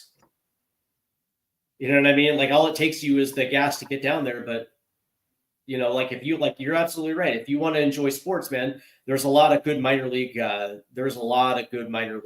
Teams out there that you would get a lot of bang for your entertainment dollar. 100%. By the end of the Thunderbirds regular season, as we got a swing and a miss by Packard, there could be number 1 seed Everett Silvertips versus 8th seed Seattle Thunderbirds. You bet that playoff matchup will be intense. I'm going to go to at least half those games. By the way, TC asks, he says he's going to try to make it all these streams, but if you don't mind dumb questions like what stat should I pay to, there's only 2: batting average with balls in play, BABIP, and OBP. It just lets you know what they're actually hitting when the ball's put in play, and also how often they get on base. That's all you really know for. You know what, TC? Hitters. Ask whatever question you want, because I'm the not blocking guy. I'll tell you that. You can say. You can even say. Yeah. Oh yeah. Aaron Streitenberger said both Alaska and the West Coast League for college wood bat leagues. Oh hell yes. Oh, those are great, man. Those summer leagues where they hit with wind bats. And I apologize for interrupting, by the way. Yeah, what I'm saying is I want to make this place a place where anyone should be allowed to express whatever they want. That's what I did when I did that Dodgers game the day before. Yeah. Scott Service got fired. I was like, you know what? I'm just doing this show. Even if I'm late, just say whatever you need to say. Get it out of your system. And I got plenty of people just saying, yep, this team's lost, blah, blah, blah, fire Scott Service. And I was like, yep, let it all out, because Root Sports ain't going to let you. That's exactly right.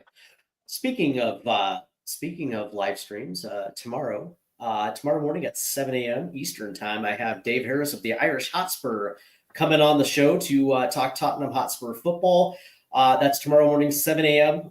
Eastern on my channel on Stateside Footy.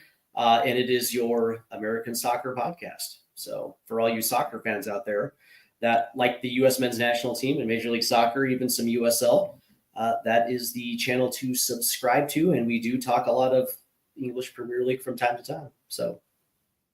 And give me a moment.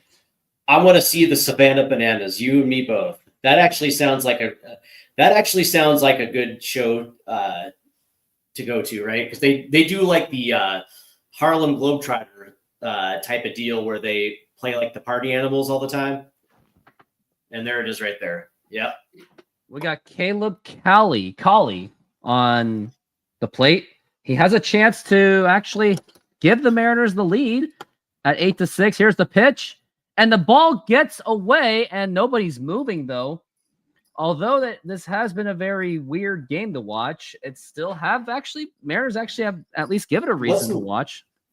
Wasn't Cade Marlowe a Savannah Banana? I don't know, but we know that one of the famous Twitters in the Mariners community is a huge Cade Marlowe fan still, and I can only imagine how she will feel after Cade Marlowe's not on the team anymore. As we got a 2-0 count on Cali.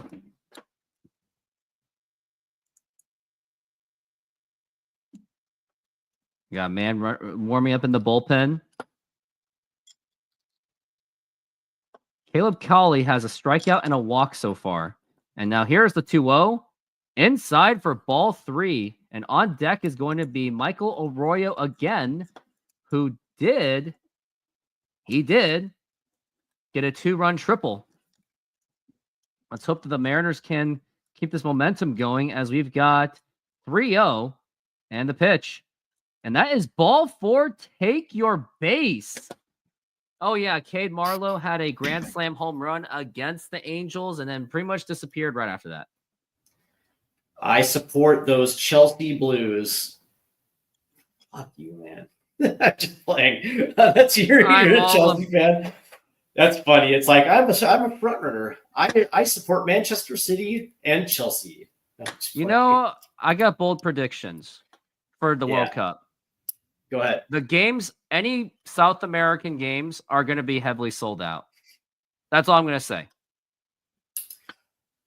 Yeah, I think a lot of those games are going to get sold out, even for Eastern Bloc teams like Poland or the Czech Republic. I will say, here's my bold prediction. Okay, you want one? I'm going to give you a couple. The United States men's national team will at least get to a quarterfinal on home soil. I think that they can at least replicate what they did in 2002 in Korea. So I will say that. I will also say, because Canada and Mexico are also going to be host nations, I will say that Canada gets out of the group. Mexico won't. Even on a weaker competition when you're playing a lot more lesser teams, and with third place, if you're a third place in the bracket, you still have a chance. Mexico is not a good team, man. How do you feel about here's South what I will Korea? say. Here's what I will say. England will get to the Final Four. France will be in the Final Four. Spain will be in the Final Four. And I think that we're going to see a Cinderella team at least get to the semi. Oh, the ball drops. The ball drops. We got a runner. Oh, a man out at second base on the force. But it's now 8-7. And this game is close. And I don't think I want to talk about soccer or anything Colombia, Brazil, whatever. I think I want to just talk about that we are at an 8-7 game. All right. But I think that, if it was like 16-0, Mariners losing or winning, then yeah, we can talk about whatever. I think that the U.S. might have a potential to get there to the semi. But that being said, I still think it's going to be. I don't think Brazil's making a deep run. South Korea, round of 32. Maybe Argentina-ish, but I would probably assume that you're going to see those top 3 teams, and I think England finally gets it done in 2026. So what's South Korea's fate? You have Son on his last legs, and he's already showing it in Tottenham. You got Egong in, his midfielder. I think Japan is going to have a better tournament. You know what? Just for that, I got this. Here's my reaction to that because you said Japan. We're bitter rivals. By the way, Japan is such a good football team. South Korea, that's the thing. It's like it all depends, right? South Korea's got some ballers, but like they just can't put it together. They can't play as a team. They need to simplify things and get the best out of what they have. Like, could they get out of the group stages? Yeah, they could. But can they make a deep run? But can South Korea make a deep run? No. Like, I would give Japan more of an opportunity to do that than South Korea. It's because here's what I've noticed. Korea has a better talent pool than Japan, but Japan is a better run organization. They actually try. South Korea is basic. To give you an idea what South Korea's management is, it's basically John Stanton on steroids running that team. So here's the weird thing. Like, high school soccer in Japan is massive, and they sell out the Tokyo Dome for their massive tournaments there. They have 4 divisions of soccer, professional soccer. And usually what happens is, like, when a young kid becomes a pro, he'll usually start out in the lower divisions and then will work his way up when he's ready. Like, I think that, like, the talent that's coming out of the J League is a little bit better than South Korea. Like, I'm not saying that South Korea can't produce stars, because they clearly can, but I think Japan. That's because a lot of their good starters don't even play in the K League, because K League is pretty much watered down. Because if you're a Korean and someone from Germany and England are already calling you, it's like, why stay in South Korea?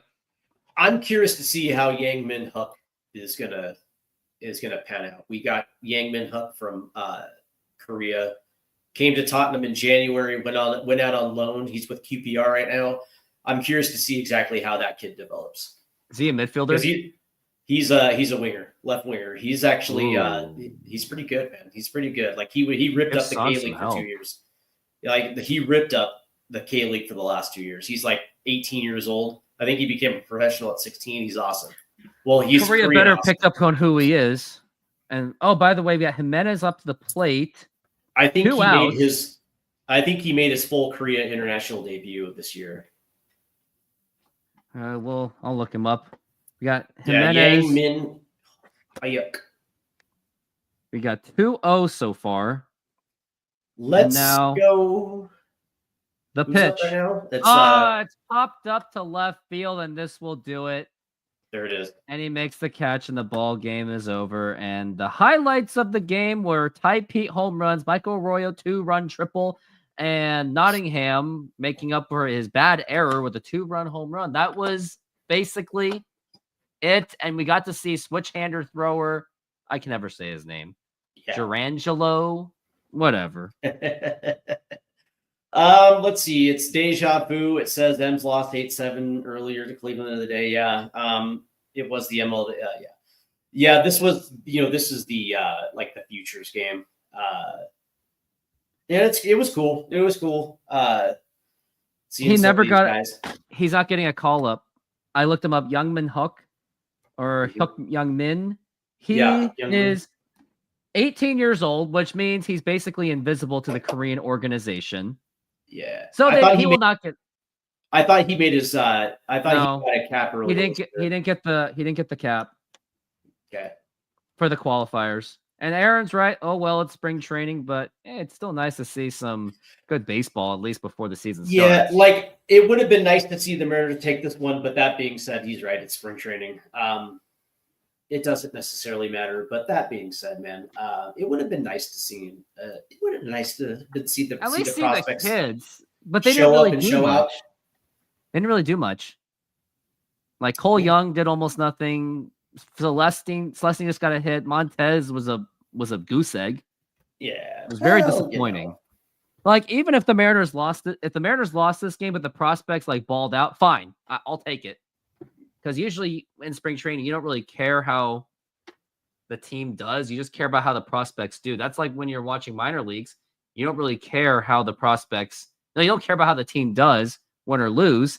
You're more prioritized on, like, is Laz Montez going to hit a home run? Is Cole Young going to play well? Are they going to be up on their way to Major League Baseball? That's what it's about. Aaron says, at least we got to see that switch hitter or switch pitcher. It's pretty interesting, but he's raw talent. He's clearly got ways to go. Like, he's got to develop his game, and I think we'll see him in either ACL or Modesto at best. That's what I'm seeing. Like, based on these players, maybe before we go, all these players that played, I'll do a prediction of where they'll be. Cole Young, not making the team. Michael Arroyo, Everett. Felling Celestine, I think maybe Everett. No, he's gonna be Modesto. Modesto, yeah. Oh yeah, so he's gonna go Modesto, and then Cole Emerson, A+ Everett, yeah. Roden, who? I don't even know who that is. I should. Tyler Modesto. Locklear. Tyler Locklear, I think, might get AAA. Yeah, wait, he's already AAA, so he's gonna be AAA. Sizable is gonna be a Modesto. I think he already is a Modesto. Montez, A+. I don't think he's gonna get AA yet. A+ is probably more likely. Ben Williamson, AA. Collie, I think he's either an A+ or an A, but he'll be in any of those. So those are my overall predictions of where they'll start. And TC, yep, thank you very much for being at the show. And I hope I see you guys opening day, because I think this is probably my last streaming for a spring training game. Maybe I will, maybe one more, but I'm kind of in that I want baseball season to start kind of mode. Like 2 weeks ago, I was like, I want to do every spring training game I can, but now it turned into, I'm ready for it. I think in 10 to 12 days, the Mariners open up against the A's on a Thursday night. Yeah, I think I might actually be joining you on that one. It's a Thursday night. I might be available for that one. But the reality is, like, you know, there's only so much you can glean from spring training. It's cool because baseball is back, but it's really going to be back in about a week and a half. So I'm really looking forward to that. But that being said, it's going to be an interesting season, I think, for the Seattle Mariners. I don't necessarily know how to call this one. Like, if they can stay healthy and if things break right, they might be in shot for a second wild card, but I don't know. The offense, it's too dependent on comeback seasons and overachievements. And Julio actually walking his talk. If Julio can have a career year, the sky is the limit. But that's exactly how bad this offense is you're relying on whether or not Julio is going to take that next step. And he hasn't. And we thought, like, 2023, I was like, okay, wasn't a great year, but it's still there for potential. And speak of Julio, his only good season where he bat above 300 was September. And who were the managers and the coaches again? Dan Wilson and Edgar Martinez. So there's that one factor why Julio might have a breakout year. But the thing is, well, I think Edgar is not necessarily the full. I think it's Kevin Seitzer. It is Kevin Seitzer. And Edgar is more of like he's like a roving baseball instructor or something. He is roving, but it's good to still have Edgar within the organization. Sure. But I think this is going to look like a different team than we saw with Scotty. I always say that, you know, a manager should never be around longer than 5-6 years at most, because I do believe the messaging does begin to get stale, especially for guys that have been around for a while. On the one hand, he was there too long. On the one hand, you know exactly where you stay, but at the same time, that messaging does develop some complacency. And I do believe that, you know, unless you're winning World Series titles every single year and you're in that cycle, you know, you probably want to get, you know, some new leadership in there. And I'm glad the Mariners did that. Now it's time for Jerry Dipoto to go. You already know how I feel. Like, I want to see the Mariners win a World Series. I think that goes without saying. But that being said, if they got off to a horrible start where they're buried in dead last at the end of April and Jerry Dipoto gets fired, I would not mind it. None of us, I don't think any of us would mind Jerry Dipoto. No, I mean, you're not wrong, because he's already alienated the fans by saying that, oh, Jorge Polanco, he looks good on video. Oh, we're doing a fan base a favor. If we win 54% of our games, we can win the World Series. Oh, I know what you mean. He makes a great politician because he uses good politician words. Before we go, I gotta read this. Mariner propaganda. Give me 1 second, real quick. This comes from Mariners Nation on Facebook, which I actually started way back when, but then I left. Let me find this post, because this is like some great propaganda. Why don't you link it to me and I'll share the screen? Yeah, give me 1 second real quick. Is that it right there? Yeah, okay. Yeah, let's see if I can. All right. So if you go to Facebook and you go to, I don't know how to share it. Oh, here we go. Otherwise, just send me the link and I got you. Yeah, I got you. Hold on real quick. I'll share it to you right here. And I just sent you to, and it's a picture of Bautista, the young prospect Bautista. He's holding up his number 19 jersey, and it's called the Beast. And this comes from Lawrence Slywester. I can't see it. Oh, okay. Yeah, I think it's a close group. But let me read this, right? Yeah, so it says, fact, the Mariners are damn close to being a perennial playoff team. Consider this. The Mariners missed the playoffs by only 2 games in 2021 before breaking their 20-plus year-long playoff drought in 22. Then missed the playoffs in both 2023 and 2024 by 1 game. There's no context about how they choked it off in 2023 and were absolute dog shit for a good portion of 2024, but okay. The Mariners have the 8th best cumulative record in Major League Baseball over the past 4 seasons. The Mariners are one of only 5 teams that have won at least 85 games in the past 4 seasons. The other 4 are the Dodgers, Braves, Astros, and Brewers. The Mariners have one of 3 best 5-man rotations in Major League Baseball, as well as one of the youngest. Their 6-man would be nearly on every other team starting rotation. Debatable. The Mariners have a top 5 farm system that will only get better after they pick number 3 in the MLB draft in July. There are 4 consensus can't miss picks in the 2025 draft, and Seattle will get one of them. Overall, they have 3 of the first 52 picks. Only Tampa Bay Rays have more. They also signed 2 of the top 20 international free agents, including number 6, Yorger Bautista, nicknamed La Bestia. This follows the international signing of Las Montes and Feldine Celestine. The Mariner farm system teams have been dominating the past 2 seasons. Modesto have won back-to-back California League championships. The Ever Aqua Sox had a down year in 2024, but played for the Northwest League Championship in 2023. The Travelers won the Texas League Championship after losing the final in 2023, and the Rainiers won 82 games last season, their most wins since winning 85 in 2001. Like, there's not a lot of context. To me, that is Jerry Dipoto propaganda right there. Where they're only one of 4 teams to cumulatively win 85, and it's like, whoa, stop that, stop, because you're not adding context, right? You didn't mention the fact that the Mariners fell apart in September of 2023 after climbing to first place with a hot August. They fell apart, and of course the fact that last year, even while having a 10-game lead in the division, they were still just not that great of a team.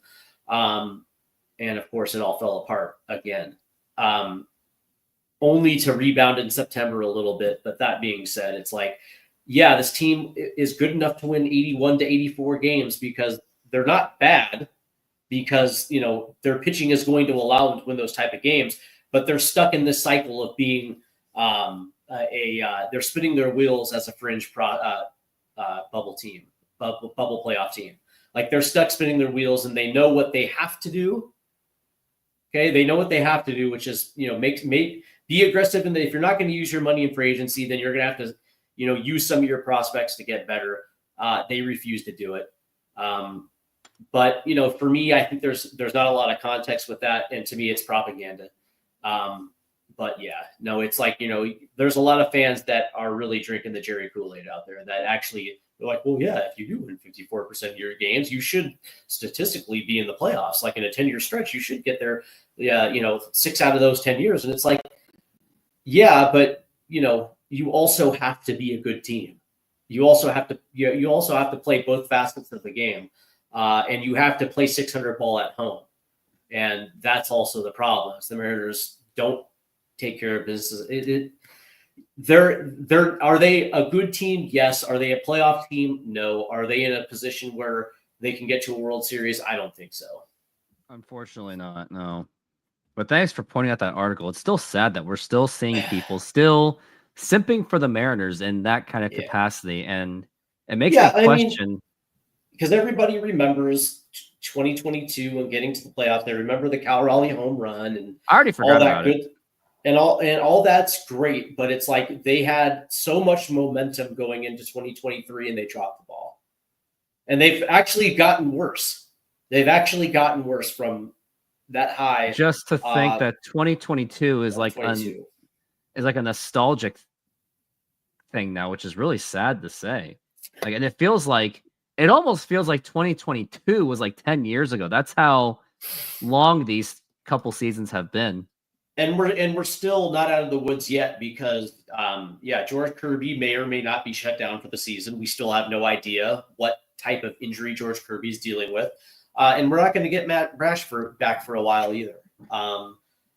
You can thank Scott Service for riding that horse a little too much in 2023. Pitching him 73, I think it was 73 innings that season.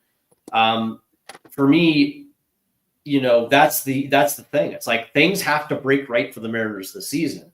And if they can stay relatively healthy and at least score 5 runs a game, they might be there at the end. But 70 innings pitched for Matt Brash. So that's the thing. It's like there was long stretches of games last year where this team literally could not put up 2 runs a game, and they put so much pressure on their starting rotation to be perfect that if they gave up 2 runs, there was a good chance they weren't going to be able to come back from it.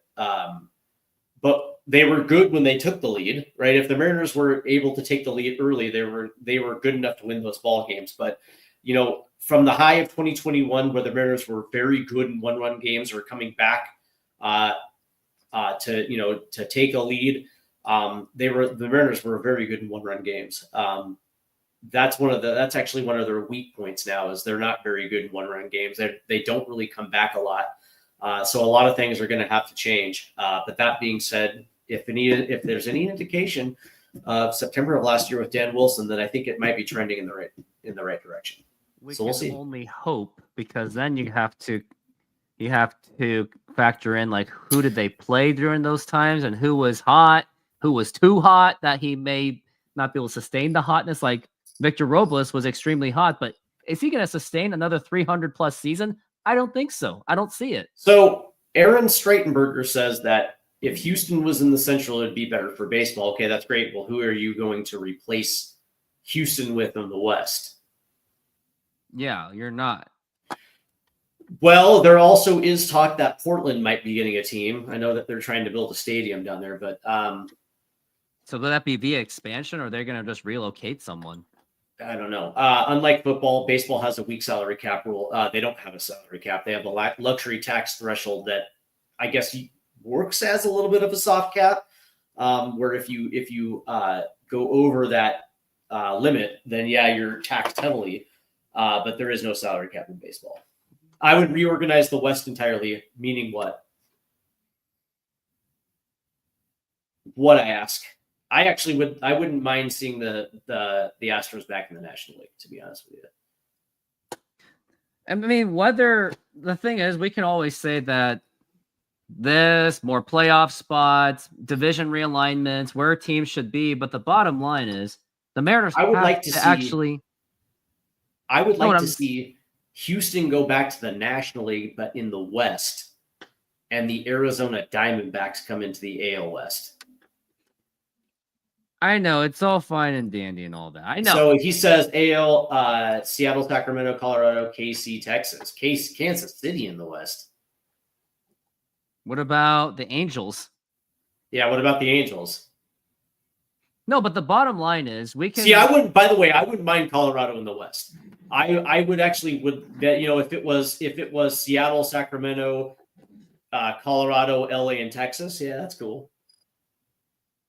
I mean, but we can always talk about like what divisions, blah blah blah blah. But he says NL, Dodgers, Angels, Padres, Giants, Arizona. So bottom line he's saying is both LA teams in the same division. That actually would be kind of cool. But at the end of the day, the Mariners have to build a winning team.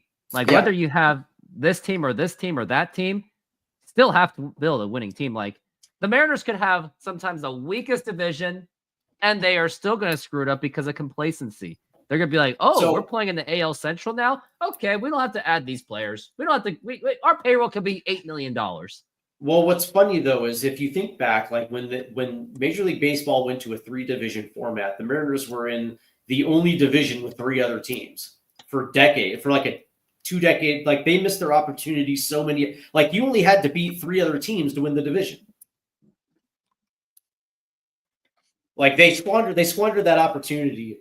When more interdivision games were more of a thing, which I totally missed, by the way. I missed multiple opportunities to watch Oakland, Texas, and Angels because it was more fun, more rivalry. I'm not a big fan of the schedule where we're playing every single team in baseball. Like, I don't even like interleague play, to be honest with you. I thought it was cool for a while, but that being said, I want to see a schedule because, I mean, that's the thing is if you're playing for a division, then you should be playing those teams that are in your division. It cuts down on travel. And for the Mariners that are still the most traveled team in Major League Baseball, more games on the West Coast is obviously better. So if that means that you're playing interleague play against the NL West, then so be it. Like, I don't mind them playing the Dodgers, Giants, or whatever the case may be. I was fine with that. But I was fine with that. They had the system that worked. I want to see the Mariners play, the 19 games against the Angels, the A's. About 2001, they literally opened nearly an entire April against AL West rivals. Literally. Yeah. See, they're doing it again this year as well too. But I'm with Aaron. I would prefer regional interleague, 100%. Like, I don't want the Mariners traveling to Chicago to play the Cubs or St. Louis or play the Mets or the Phillies or the Braves It's just a weird feeling. Or the Marlins, because, like, if you lose, like, for instance, let's say you have 9 games against the Phillies, Braves, and Marlins, and you lose 7 of them, and those 7 games come back to haunt you in your division race, to me, that's bullshit, right? Like, if you lose to the Rangers, the Astros, or the A's or the Angels, and that's the difference, at least, okay, that's cool. You got beat by the teams that they're directly competing for that Division 4. That makes, but to lose a division race based on a 3-game series back in May because you got swept in Milwaukee. You know what I mean? Like, to me, there's something wrong with that.